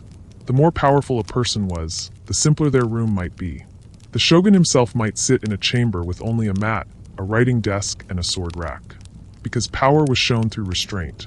Not by piling up objects, but by having the choice not to. For castle servants, this simplicity made cleaning easier. For samurai, it reminded them of their training, to stay disciplined, focused, and prepared. And for guests, the emptiness created a mood. It whispered that this place was not for casual comfort, but for careful thought. Some rooms were kept empty on purpose, to show that the Lord was ready to host an important visitor at any time. Others were used only for certain rituals, like tea ceremonies or poetry readings. These rooms might go untouched for weeks, and yet they were never neglected. The mats were brushed. The wood was polished. Everything was quiet, but ready. Even the acoustics mattered. In an empty room, footsteps echoed softly. Voices carried gently. It reminded people to speak carefully, to move with intention. There was no need to shout, no need to rush. For those unfamiliar with this world, the lack of furniture might seem cold or strange. But to those who lived within it, the emptiness was a kind of fullness. It allowed flexibility, safety, and peace. It let the room become what it needed to be. And in times of danger, that space might be filled quickly, with people, with weapons, with urgency. But when the danger passed, the room would be cleared again, restored to quiet, to stillness. So as we move through these empty halls, listen to the quiet hum of space, the floor beneath your feet, the whisper of sliding doors, the feeling of air between walls. This, too, was part of castle life. Not just what you saw, but what you didn't. Not just what filled the room, but what it was waiting for. And in that waiting, there was peace. Let us now turn our attention to something small, delicate, almost invisible in its importance. A folding fan. At first glance, it seems simple. Paper stretched between thin wooden ribs, folded like an accordion, light enough to hold in one hand. Used to cool the face on hot days, or to shield the eyes from the sun. But in the castles of feudal Japan, the folding fan was far more than a tool for comfort. It was a quiet language, a symbol, and sometimes even a weapon. The Japanese folding fan is called sensu. It opens in a gentle arc, like the rising sun. Each rib supports the whole, just as each member of a clan supports their lord. And just as no single rib can hold the fan alone, no person stood alone in the world of the castle. Folding fans were carried by men and women alike. For women, they were part of fashion, painted with cranes, cherry blossoms, or waves. For men, especially samurai, they could be far more serious. Imagine a lord seated in his reception hall. His fan rests on his lap. He opens it slowly, not to cool himself, but to signal something. To wave it once is to say, begin. To close it sharply might end a discussion. No words are needed. Those around him watch carefully. They have learned the fan's quiet meanings. In fact, fans were often used during formal ceremonies. At a tea gathering, the host might place the fan in front of him as a gentle boundary, a line of respect. Guests would bow across it, but never step over it. It marked space and order without needing speech. In battle, there was something called the gunbai uchiwa, a war fan. It was larger, stiffer, made of metal or lacquered wood. Commanders used it to give orders, just like a drumbeat or trumpet call. They would raise it high to signal attack, lower it to command retreat. From afar, their soldiers could see the flash of the fan and know what to do. Some fans were even designed for defense. Hidden within their folds was metal strong enough to block a blade. In rare cases, a samurai might carry an iron fan, tessen, not for show, but for protection in places where swords were forbidden. Imagine being attacked in a narrow hallway. No time to draw a weapon, only the fan in your hand. It opens, not to cool, but to defend. Yet more often, the power of the fan lay not in force, but in grace. It was a part of dance, of drama, of diplomacy. Noble women learned how to hold it just so, open enough to hide the mouth, or tilted to show quiet interest. In a court full of watchers and whisperers, a single flick of the fan could say, "I'm listening," or "I'm bored," or "Be careful." This was the language of gestures. Geisha too mastered this art. In their performances, the fan became a mountain, a bird, a flower. A story told in motion. Slow, precise, beautiful. Even in writing, the fan appeared as a symbol. Poems would mention its spreading shape, its soft breeze, its connection to the changing seasons. A gift of a fan carried quiet meaning, friendship, farewell, or sometimes love. To open a fan was to share, to close it to end. And yet, for all its elegance, the fan also carried risk. Because it moved through every level of castle society, from the lowest maid to the highest daimyo. Because it could be read so many ways. To misuse it was to offend. To gesture wrongly could spark suspicion. So its use required care, training, stillness. Young samurai were taught not only how to hold a sword, but how to hold a fan. how to sit with it in their lap, how to pass it across the floor. Never tossed, always placed. Even messengers carried fans with them, folded inside their sleeves. Not just for comfort, but as a sign that they came in peace. For in a world where weapons spoke loudly, the fans spoke softly. Today, fans still appear in Japanese ceremonies, weddings, dances, rituals. They remain symbols of calm, of grace, of hidden strength. So as you walk once more through the quiet rooms of a castle, picture the fan, resting on a writing desk, folded beside a pillow, or gently opened in a hand. It seems so light, so small, but behind its folds are centuries of meaning. A language of silence, a way of saying much while speaking little. And in a world built on careful balance, between power and respect, war and peace, shadow and light, the folding fan was more than decoration. It was a bridge between gesture and meaning, between what was shown and what was only understood. Women in the shadows of the castle. Let us pause for a moment in the quieter corners of the castle. Beyond the watchtowers, the barracks, the council rooms, and the gates, there were other spaces. Narrow corridors, back staircases, enclosed gardens. These were the places where castle women lived and moved. Not always seen, but always present. In the world of feudal Japan, especially within the strongholds of the daimyo, most power was held by men. Samurai, advisors, and warriors dominated the public face of castle life. But behind the painted screens and paper walls, women shaped the rhythm of the household.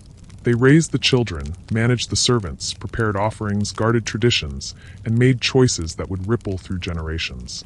And they did so in silence. The women's quarters were known as the oku, the inner chambers of the castle. Only women and the most trusted male servants were allowed inside. Even powerful samurai were forbidden to enter without permission. This was a private world carefully guarded. The highest-ranking woman in the oku was usually the daimyo's wife. She might be from a noble family herself, married as part of a political alliance. Her duties included overseeing the education of her children, managing the household finances, and ensuring that the rituals and customs of the clan were observed. She was not merely ornamental.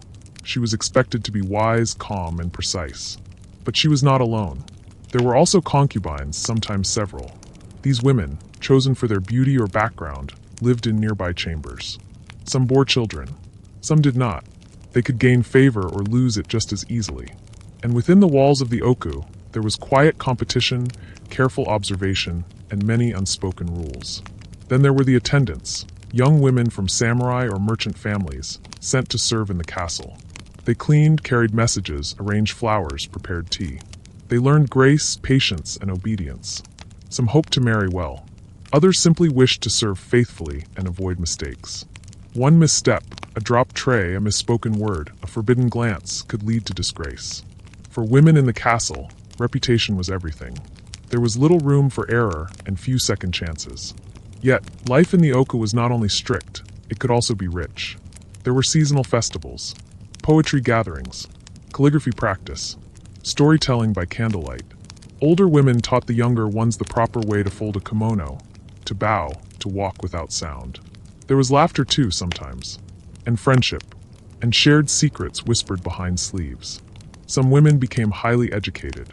They read classical Chinese texts. They wrote elegant poetry in flowing hand. They knew history, etiquette, and strategy. Because a daimyo's wife might one day need to make decisions in his absence, to guard the castle, to manage a crisis, to preserve the family's future. In times of war, some women took up arms. The Onabu geisha were female warriors, trained in the use of weapons like the naginata, a curved polearm. These women defended their homes when the men were away. They protected the children and the old. They were fierce, disciplined, and proud. But even those who did not fight with weapons had to learn to endure, to survive disappointment, loneliness, illness, loss. Many women in the castle lived their entire lives within its walls. Their movements were limited, their freedoms few. They did not choose their husbands. They did not choose when to marry, or even sometimes whether to marry at all. And yet, within those limits, they carved out space for themselves. Through art, through prayer, through the small kindnesses they showed one another, through the children they raised, the rituals they kept, the traditions they passed on. Even in modern Japan, stories of these women remain quiet. Their names are less known, their deeds less praised. But they held up the hidden side of castle life, the emotional side, the everyday side, the human side. When you think of a samurai stronghold, think not just of swords and strategy. Think of a young girl lighting incense at dawn, an old woman mending silk by lantern glow, a mother whispering lullabies behind a painted screen. Their footsteps are not recorded in history books, but they shaped the rhythm of the castle all the same. Behind every warrior was a woman preparing his robe. Behind every lord, a wife calculating how to stretch the rice. Behind every ceremony, women kneeling in quiet preparation, unseen and unthanked. They lived in the shadows, but their lives were not dim. They were steady, resilient, essential. Ghost stories and castle hauntings. Now let us dim the lanterns and walk slowly through the castle at night. The halls are quiet. The breeze slips through wooden slats. And somewhere in the darkness, a floorboard creaks. Castles in Japan were not only places of war and order. They were also places of memory, of secrets, of sorrow. And in those memories, many people believed ghosts could linger. You see, in feudal Japan, the boundary between the living and the dead was not a hard line. It was a curtain, light, shifting, and sometimes thin. Especially in castles, where strong emotions had soaked into the beams. Grief, jealousy, betrayal, rage. Such feelings, people believed, could call forth spirits. They called these spirits Yurei, wandering souls. Imagine a woman dressed in white, her long hair falling forward, her face pale and still. She glides down a hallway, never touching the floor. She does not speak, but everyone knows why she has come. Many castles had their own ghost stories. Tales passed from servant to servant, from guard to guard, often whispered after dark, never in full voice. One of the most famous is the story of Okiku. She was said to be a servant in Himeji Castle, falsely accused of losing a valuable plate. The lord, angry and cruel, had her thrown into a well. She died there, but at night they say she returned. Her voice echoed from the well, counting 1, 2, 3, always stopping at 9, always weeping for the missing 10th plate. Even today, people say you can still hear her counting in the wind. Another tale tells of a samurai betrayed by his comrades. He died defending a gate that no one came to help him guard. Now, on certain nights, his ghost is seen, still standing watch, hand on his sword, waiting for orders that will never come. Servants spoke of hearing footsteps in empty corridors, of lanterns going out on their own, of cold spots in rooms where no wind could reach. Some said they saw shadows pass through walls. Others woke to find their bedding disturbed, though no one had entered. But not all ghosts were angry. Some were simply lost. A child who died in sickness might return to play with his toys. A mother taken by famine might visit her sleeping child, leaving behind the scent of flowers. These stories were softer, more sorrowful than frightening. To protect against such spirits, castle dwellers used charms. Paper talismans with sacred writing were hung in doorways. Small statues were placed in corners. Offerings of rice or water were left in quiet places, not just for the gods, but for the dead who still wandered. Priests were sometimes invited to bless the rooms. They walked with incense and chants, hoping to calm any spirit who had not yet found peace. Of course, not everyone believed in ghosts. Some thought the stories were just warnings, ways to explain things they didn't understand. A cracked wall? A ghost did it. A servant vanished? She was taken by spirits. But whether believed or not, the stories remained. Because the castle was old. And old places remember. Even the architecture helped the mood. Floors made of creaking wood, called nightingale floors, chirped when walked upon to alert guards. But at night, their soft cries sounded almost like whispers. Almost like sighs. Paper walls cast strange shadows. Lantern light flickered. And silence, well, silence has a sound of its own. In the women's quarters, young attendants told ghost stories during long nights. They clutched their sleeves, laughed nervously, and glanced over their shoulders. In the guardhouses, soldiers swore they saw shapes in the mist. And in the empty audience halls, where no one was supposed to be, a single cough might echo. Today, many former castles are open to visitors. And even now, some guests say they feel watched. That certain rooms are colder than others. That someone unseen walks beside them. Whether or not ghosts are real, the feeling is. That sense of many lives lived in the same place. Of love and loss. Of longing that clings to the air like smoke. And maybe that is what a ghost truly is. A memory that refuses to leave. A story that still wants to be told. So if you walk through a Japanese castle and feel a chill, if the lantern flickers, If you hear a soft voice in the night, counting softly in the dark, you are not alone. You are walking among echoes. What samurai did when not at war. Now let us step out of the haunted corridors and into the quiet daytime routine of a samurai. When you think of the samurai, you may picture battle. Armor clanking, swords drawn, banners flying. But in truth, most samurai spent far more time not fighting than fighting. In fact, during long periods of peace in the Edo era, many samurai never saw a battlefield at all. So what did they do with all that time? The answer is they lived. They studied. They practiced. They served. And they waited. In the castle, samurai had many responsibilities besides war. Some worked as guards, watching gates or patrolling the grounds. Others served as scribes or messengers, carrying news and orders between rooms. Some helped manage the land, collecting taxes or inspecting the rice stores. Every day began early. At sunrise, they would wash their faces, dress in formal robes, and begin their duties. Even their clothing showed their rank, plain for lower samurai, more detailed for those in higher positions. And always the sword at their side, even if it had not been drawn in years. Training remained a daily routine. Even without battles, a samurai was expected to stay ready. So they practiced sword forms, drilled with wooden weapons, or studied techniques passed down from their teachers. This practice was not about brute strength, but discipline, balance, timing, control. Many also practiced archery, horseback riding, and hand-to-hand combat. But just as important was the mind. A true samurai was expected to be both warrior and scholar. So they read. They studied Confucian philosophy, Buddhist teachings, and classic Chinese texts. They wrote poetry, often in quiet rooms, late at night by lantern light. Some kept careful journals. Others copied texts by hand. Calligraphy was a favored art. Not just writing, but elegant, practiced brushstrokes, each one full of intention. It was said that how a man wrote revealed his spirit. Sharp, smooth, rushed, calm. Samurai also studied law and history. They needed to understand the rules of the land and the lessons of the past. In some castles, older samurai served as judges or advisors. They listened to disputes, handed down decisions, and helped maintain peace within the walls. And there were ceremonies. Many ceremonies. Samurai took part in rituals large and small. Seasonal festivals, tea gatherings, offerings to ancestors. Each event required preparation, patience, and proper behavior. At home, a samurai might tend to his family, teaching sons how to sit, how to bow, how to hold a sword, speaking gently to his wife about household matters, offering advice or listening in silence. Some had gardens, small and simple, a few stones, a curved path, pruned trees. In these spaces, a samurai could reflect, breathe, and remember that peace was a gift, even if temporary. And of course they waited. Because though war was rare in the Edo period, it was never impossible. A new lord might rise. A rebellion might begin. An insult might demand a response. So the samurai waited with calm patience. Like a blade sheathed, always nearby.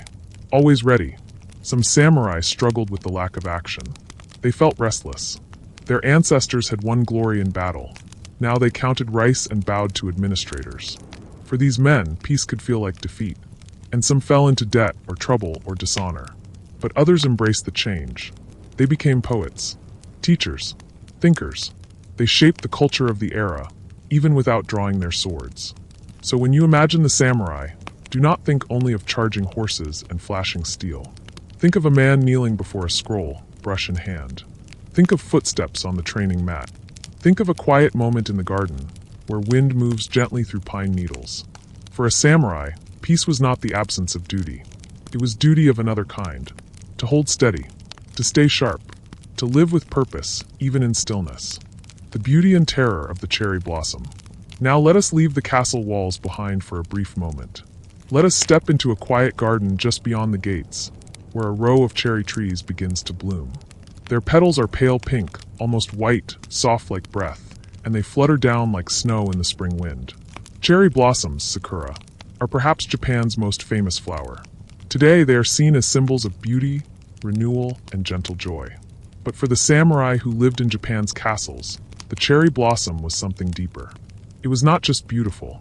It was a reminder, a warning, and sometimes a quiet terror. The cherry blossom blooms once a year in early spring. Its season is brief, just a week or two. The trees burst into color, then lose their flowers all at once. Petals fall in waves, covering the ground, drifting into moats, floating across rooftops. This brief life of the cherry blossom became a powerful symbol for the samurai. They saw themselves in it. Bright, short-lived, destined to fall. In fact, many poems compared a warrior's life to a falling petal, beautiful, brave, and fleeting. To die young with honor was considered noble, like a blossom that never withers, but falls at its peak. Imagine a young samurai standing under the trees, watching the petals fall. He thinks not just of nature, but of duty. He remembers that life is delicate, that death might come without warning, that the most important thing is how one faces it. But not all saw the cherry blossom with such peace. For castle women, the sight of falling petals could be sorrowful, a reminder of children lost to illness, of loved ones gone to war, of beauty that could never last. In some castle towns, festivals were held to honor the cherry blossom. People wore their finest robes. They drank sake beneath the trees. They read poems aloud. They laughed.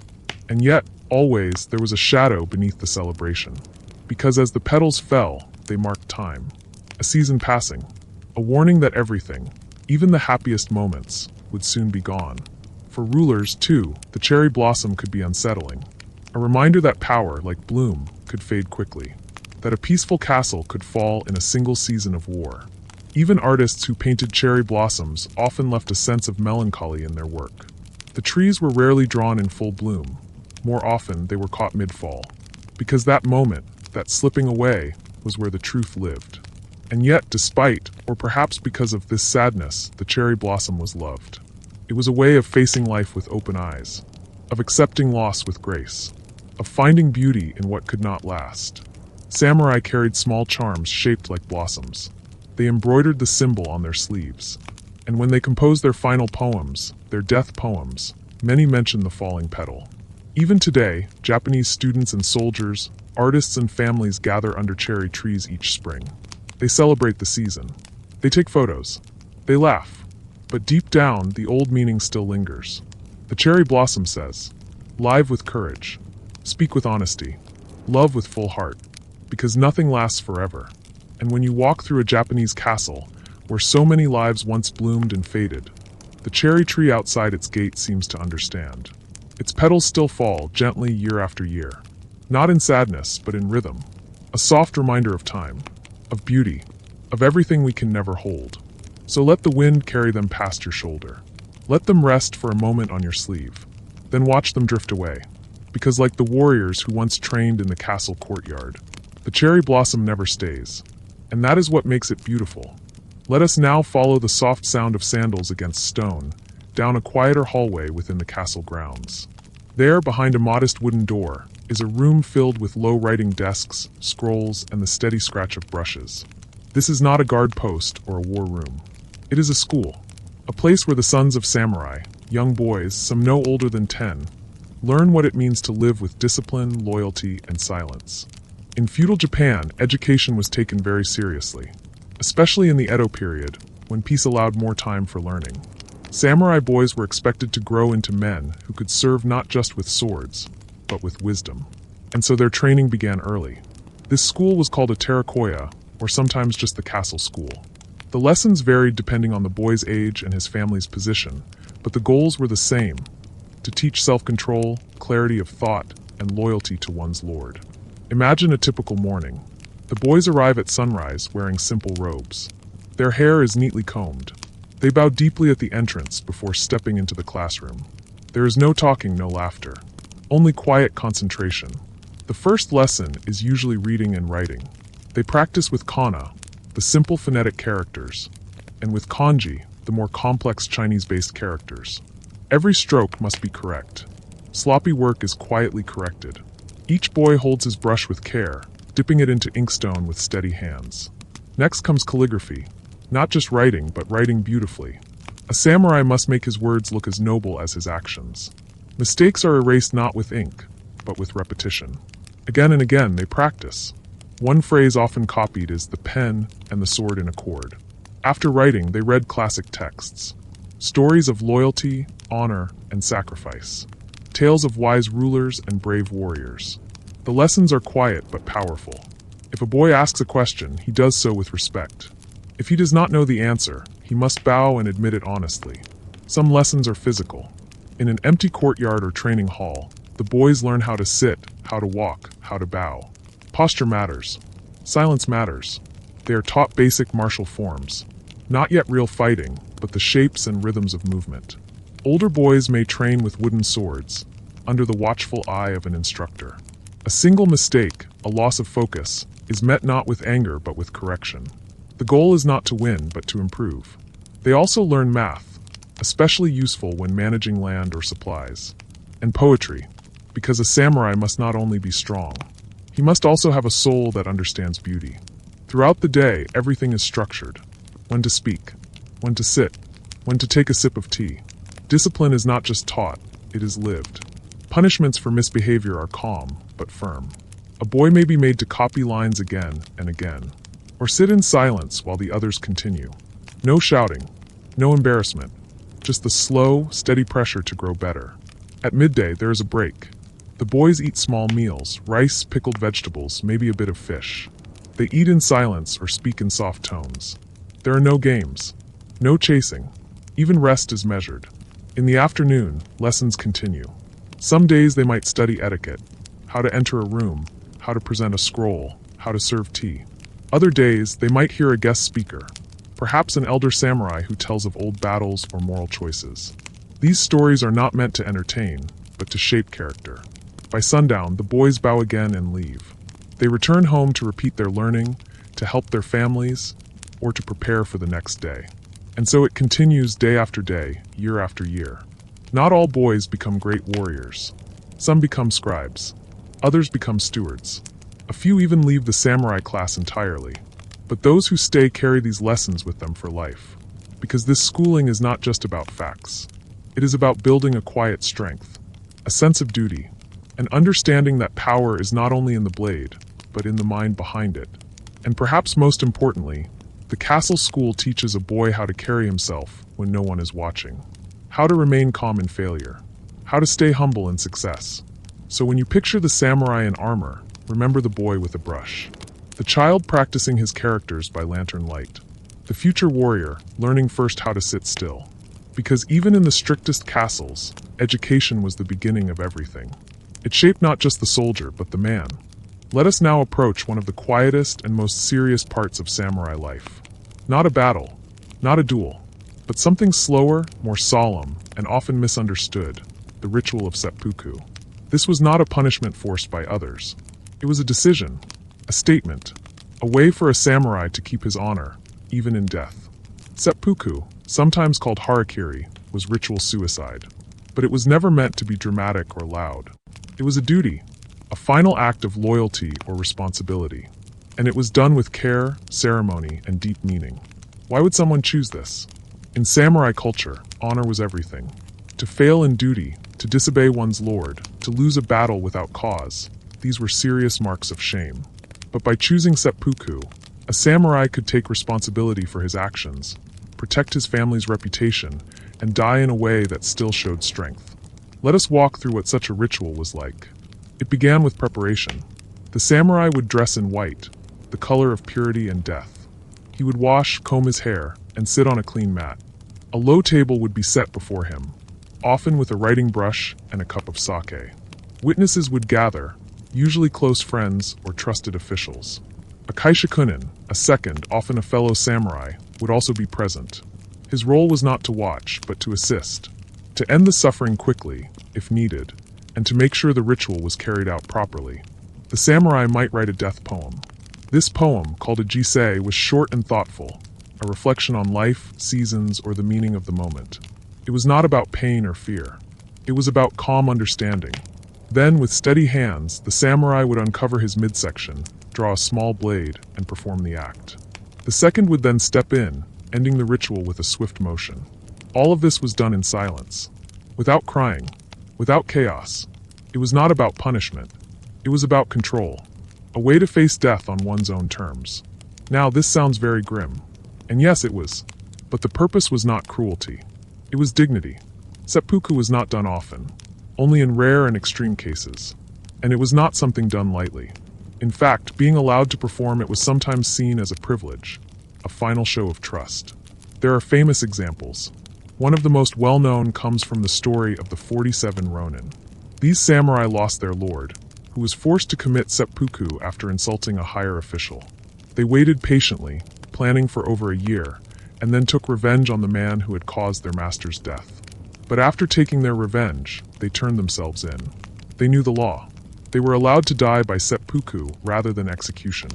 And so, each of them followed the ritual, preserving their honor to the very end. Another example is Seigo Takamori, a samurai from the late 1800s who led a rebellion when Japan began modernizing. When he realized the cause was lost, he chose seppuku rather than be captured. Even today, he is remembered not only for his actions, but for how he chose to face death, calmly and with resolve. In the castle, the place where seppuku was carried out might be a small, clean room. Sometimes it was the same chamber where warriors had once trained or been honored. There were no crowds, no shouting, just soft light, and the hush of tradition. Over time, as Japan moved into modern times, this practice faded. The country adopted new laws, new systems, new values. But the idea of seppuku, the deep importance of honor and responsibility, stayed in the culture. Even today, in stories, plays, and films, the word still carries weight. Not because of the act itself, but because of what it meant. It said, "I will not run. I will face what I've done. I will choose dignity." And in a world where many things were outside of a person's control, war, orders, betrayal, this final act gave the samurai one last choice. So as we pass through the echoing halls of a feudal castle, remember that some of its stories do not end in battle. They end in quiet, in ritual, in resolve. Not all warriors fought with swords drawn. Some fought with their final breath, for their name, their family, their sense of right. And in that stillness, there was strength.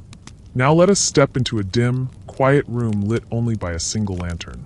There is a small tray set on the floor, a bottle of sake, 2 porcelain cups, and across from you, another figure sits, head bowed in thought.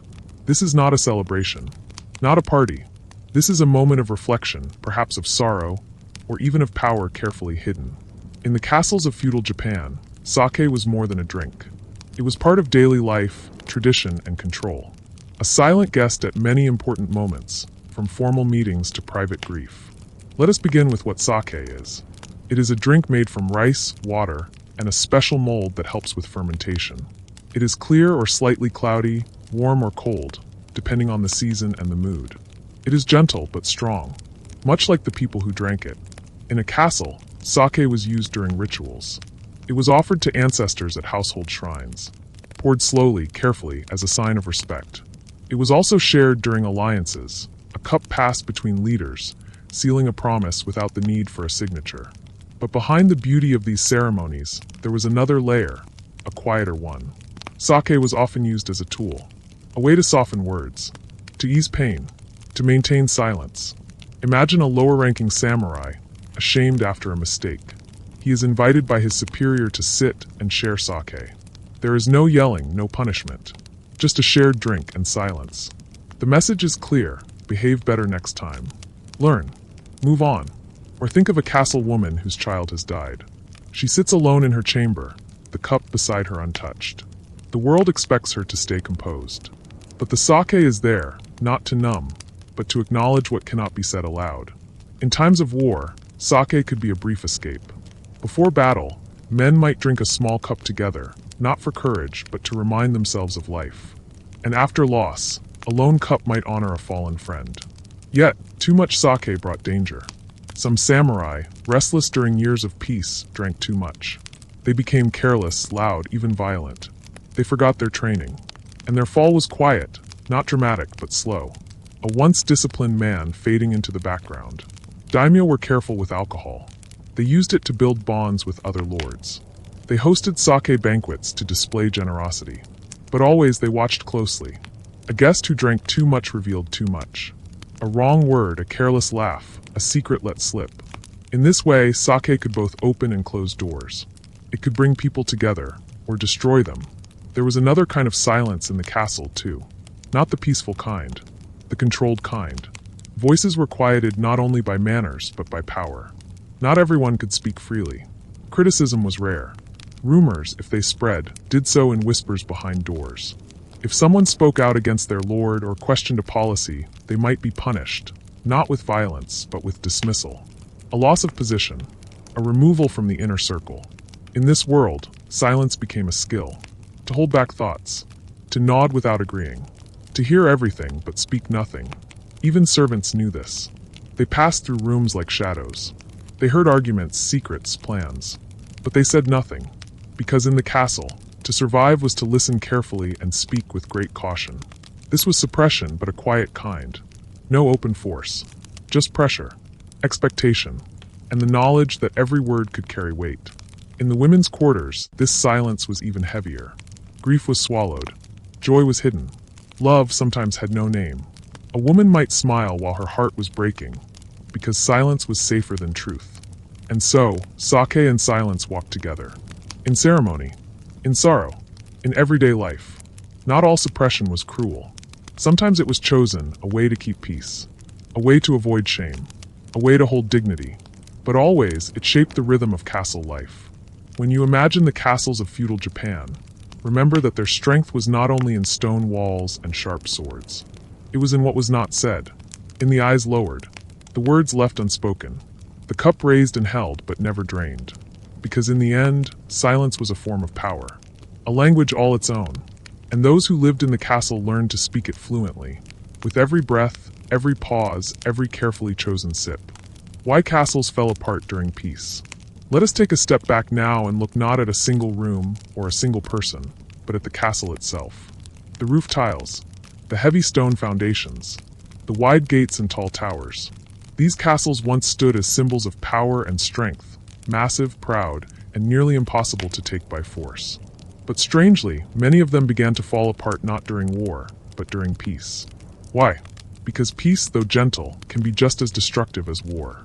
Not in a loud or sudden way, but slowly, quietly, like rain dripping through the same crack year after year. In the Sengoku period, which came before the long Edo peace, castles were built quickly and fiercely. Daimyo needed strongholds to defend against rivals. Walls were thick, gates were layered, watchtowers were positioned to see miles away. Every detail was designed for defense. But after 1600, when Tokugawa Ieyasu took control of Japan and unified the land, things changed. The country entered a long, careful peace. And suddenly, castles were no longer battle tools. They became administrative centers, places for paperwork, not swords. At first, that seemed like a good thing. No more sieges. No more fires or invasions. No more walls to rebuild after cannon blasts. But the peace brought different problems. The Tokugawa shogunate began to fear that powerful daimyo might still rebel. So they passed strict laws. No lord could build a new castle without permission. No repairs could be made to existing castles unless approved. Even adding a single new turret might be seen as an act of defiance. This meant that even when castles began to crumble from rain or rot, many lords were afraid to fix them. They waited, applied for permission, were told no, or told to wait again. Meanwhile, the damage grew. Imagine a cracked wall in a storehouse. No enemy did this, just age and weather. But without repairs, mold grows. Rats slip in. Rice spoils. One quiet failure leads to another. Or picture the wooden floors in a gatehouse. Strong in their time, but now warped from damp air. Guards walk more carefully, then stop using the room entirely. Eventually the space is abandoned, and as castles aged, their purpose continued to change. Many samurai had less to do. They were no longer needed as fighters. Some took up roles in government. Others simply waited, with less and less money each year. The daimyo too felt this shift. They had fewer taxes to collect, fewer reasons to hold vast stores of weapons or armor. Some even dismantled parts of their castles on purpose, using the timber and stone for new projects, roads, bridges, schools. Slowly, the heart of power moved away from these old walls. Nature also had its say. Earthquakes shook the land. Typhoons blew off roof tiles. Lightning strikes burned towers.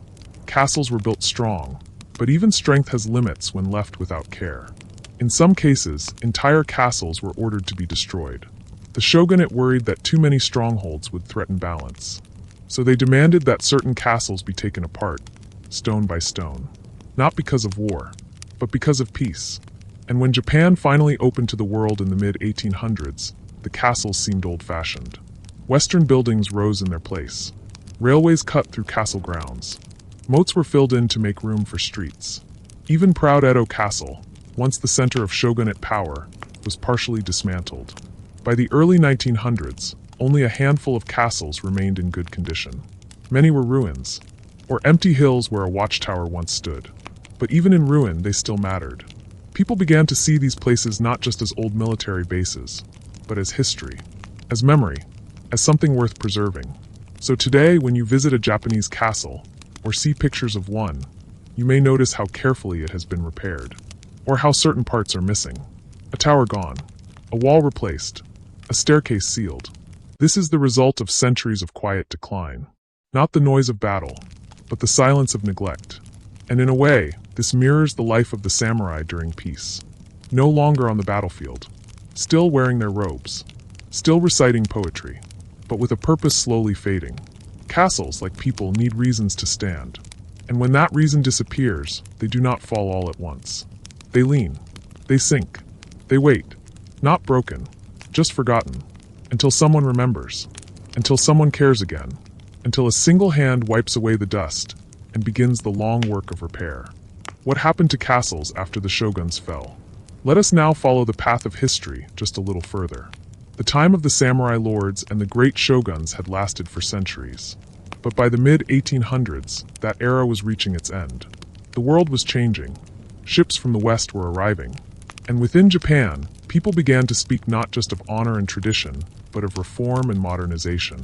When the Tokugawa shogunate fell in 1868, it was not with an explosion, but with a quiet collapse. The Meiji Restoration brought a new emperor, new leaders, and a new dream. A modern, unified Japan that could stand equal to the powers of Europe. And in this new world, the old castles no longer fit. At first, many were simply abandoned. The daimyos who once ruled from them lost their power and income. Their servants and guards were dismissed. Their estates were taken by the new government. Without the armies and bureaucracy they once held, the castles stood empty. Cold stone shells filled with dust and echoes. Some were used briefly as government offices or military barracks. But they were not maintained as symbols of heritage. They were seen as old-fashioned, inefficient, and too expensive to keep. Others were taken apart on purpose. The Meiji government, eager to move forward, ordered many castles to be destroyed. Stone walls were torn down. Wood was sold as scrap. Moats were filled in to make room for new roads, train stations, or city buildings. Whole towers disappeared in just a few months.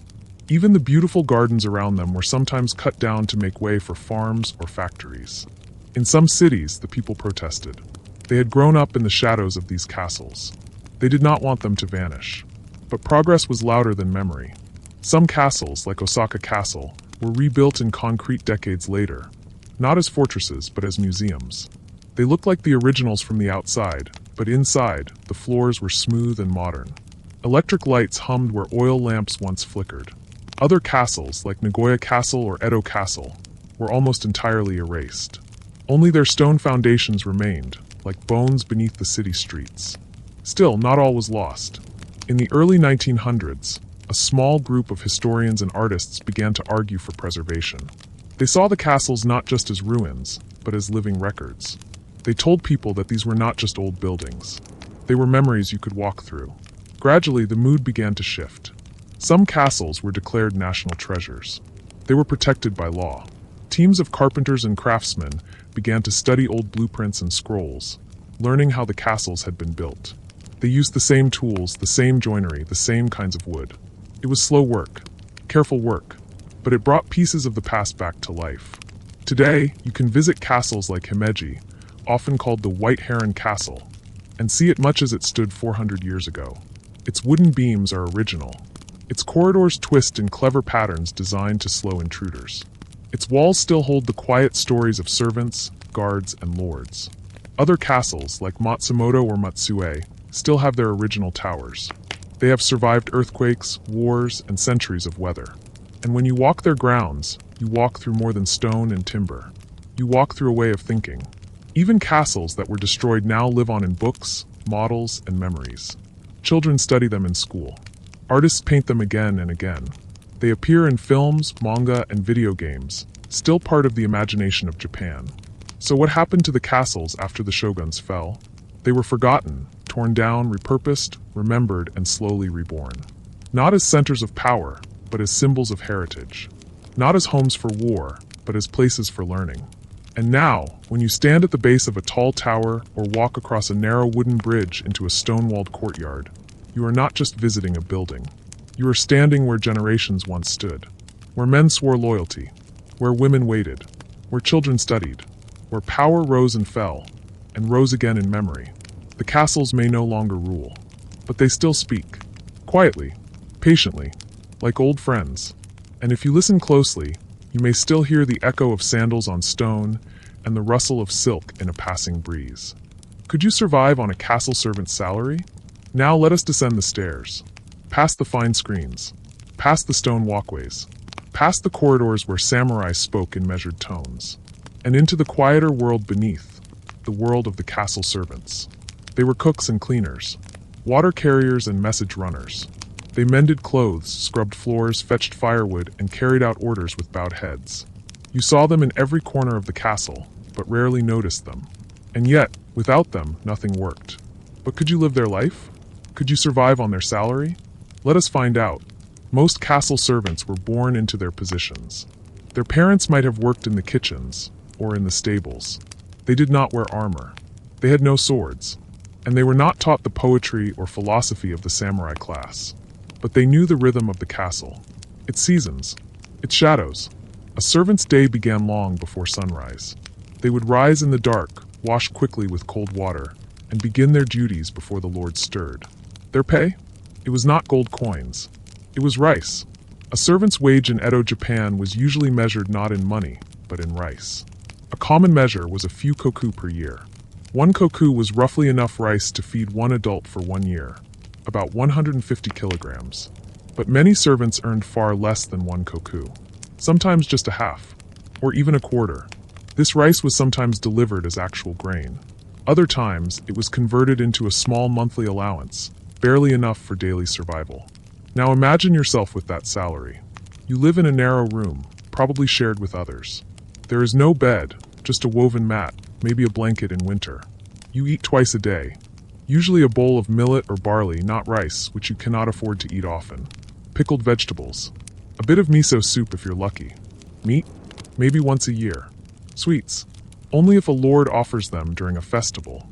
Your clothes are simple, hand-sewn, and often second-hand. You wash them with river water, dry them on ropes in the courtyard.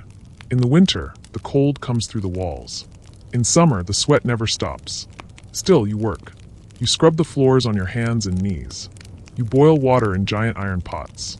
You fetch fresh firewood from outside the castle walls. You bow to every passing samurai. You listen more than you speak. And if you fall ill, you rest briefly, but return to work quickly. There is no sick pay. No doctor, unless you are near death. Sometimes other servants will share herbs or a bit of broth. Some servants do better. The head cook, or the personal attendant to a daimyo's wife, might receive a bit more rice. A better room. A pair of shoes. Even small gifts during the new year, fabric, sweets, or a few coins. But these were rare prizes, earned through years of quiet service. There was little chance to rise higher. A servant was a servant, even if you worked for decades, even if you were loyal, even if you were better than others. Some servants hoped their children might do better, perhaps become an assistant to a scribe, or serve a minor samurai family. But even that was uncertain. One mistake, a broken dish, a wrong word, and you could be dismissed. Still, there was pride. Pride in doing your work well. Pride in knowing the castle's secrets, which door creaked in winter, which kettle boiled fastest. Pride in being part of something larger. A wheel within the wheel. A quiet hand that helped hold up the world. So, could you survive? Perhaps. If you were strong, quiet, and humble. If you could live with little and expect even less. If you could find small joys, a full stomach, a warm fire, a clean mat. And if you could take comfort in the rhythm of daily work. Because for the castle servant, life was not about reward. It was about endurance and dignity in the shadows. Let us now move gently from the distant past into the present, and into the quiet space where tradition and technology meet. This final segment is not about swords or scrolls, but about words. Not about warriors, but about those who work with language and logic. And perhaps, in their own way, prompt engineers are not so different from samurai. What is prompt engineering? It is the craft of speaking to machines with precision, of writing the right instructions, short, careful, deliberate, so that artificial intelligence responds in the best possible way, like a command given to a loyal retainer, or a message sent in war. And just like the training of a samurai, prompt engineering requires more than cleverness. It needs focus, timing, respect for structure, and a quiet understanding of how much words matter. Let us look more closely. 1. Precision. In feudal Japan, a sword stroke was not just about strength. It had to be exact. Too high and you missed. Too low and you exposed yourself. The samurai spent years practicing a single movement until it became perfect. Prompt engineering is similar. If your request is too vague, the machine misunderstands. If it's too long, it becomes unclear. But if it's precise, if every word is placed with care, the result is sharp and clear. For example, write me a story. Too broad. The machine does not know your tone, your theme, or your goal. But write a 100-word bedtime story in simple English about a robot who learns to say thank you. That is a sword stroke.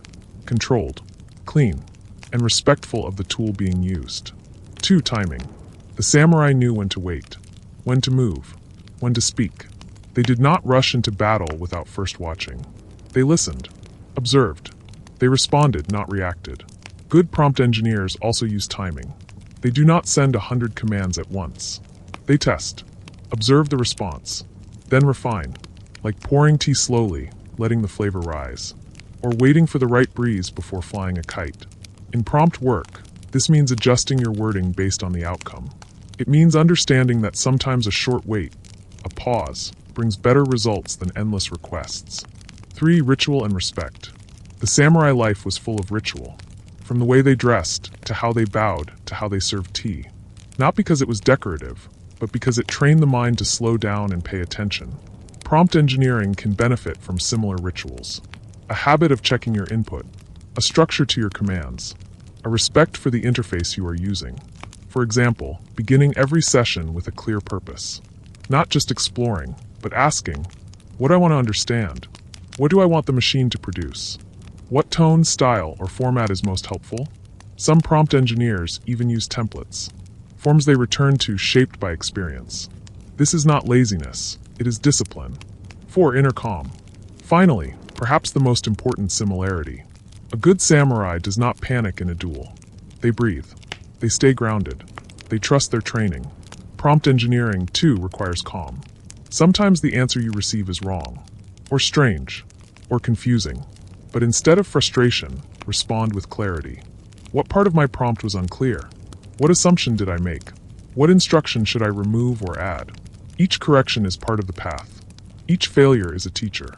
In this way, prompt work becomes a meditation, a quiet sharpening of skill. And each successful result, each perfect paragraph or helpful answer, is like the sound of a well-drawn blade. Not loud, but satisfying, precise. So what can we learn from the samurai when we sit in front of a keyboard? That words matter, that form and function go together, that calm is more useful than panic, and that the path to mastery is slow, steady, and filled with small details. Like the samurai in the castle, walking through shadowed corridors with quiet grace, the prompt engineer moves through lines of text, unseen but essential. Not every prompt is a battle, but every one is a test. So take your time, know your tools, and speak with purpose. Because in a world shaped by technology, clarity is power. And even now, centuries after the last samurai laid down his sword, his lessons still echo, in silence, in structure, and in the quiet strength of precision. The silent strength of castles and lives long past. And now, as our journey draws to a close, let us return once more to the heart of the castle. Not to the throne room, nor the armory, but to a quiet hallway. Wooden beams, shoji screens, the faint scent of old cedar and ink. You have walked beside generals and gardeners, listened to ghosts, watched children learn, and stood quietly in the corners of rooms where no one spoke unless they had to. You have seen the beauty of cherry blossoms and the weight of rituals that bound every life to a role. These were not lives of excitement or ease. They were lives of duty, of rhythm, of learning how to move through a narrow world with grace and awareness. You would not last a day in a Japanese castle, Not because you are weak, but because the world was built so differently. Each action had a place. Each word had a purpose. Each breath was part of something larger than the self. There were no soft chairs, no privacy, no relief from duty. Just the creak of wooden floors beneath your feet, the steady voice of your teacher, the ever-watching presence of your Lord. But within that structure, people found meaning. Even the smallest roles mattered. A servant's steps echoed through the halls just as clearly as a samurai's orders. A folded fan could say more than a shouted command. A bowl of pickles, placed with care, was an act of quiet survival. The castles themselves, now mostly silent, still stand as reminders of this world. They are not just tourist spots. They are echoes of a time when silence had weight, and when honor was worn like armor. In their walls, there is memory. In their shadows, 1,000 lives still whisper. And in your own life, if you listen closely, perhaps you will hear it too. In the pause before you speak. In the care you take when writing something important. In the way you learn to shape your questions, not just for answers, but for understanding. History is not only what happened, it is how people endured it, and how, even in the smallest details, they shaped a world that still speaks. So rest now, gentle listener. Let the footsteps fade. Let the lanterns dim. Let the folding screens slide closed behind your thoughts. You have wandered through stone corridors and paper walls. You have seen the miserable truths, and the quiet dignity behind them. Sleep well, and carry with you the silence, the stillness, and the strange, fragile strength of a castle long past.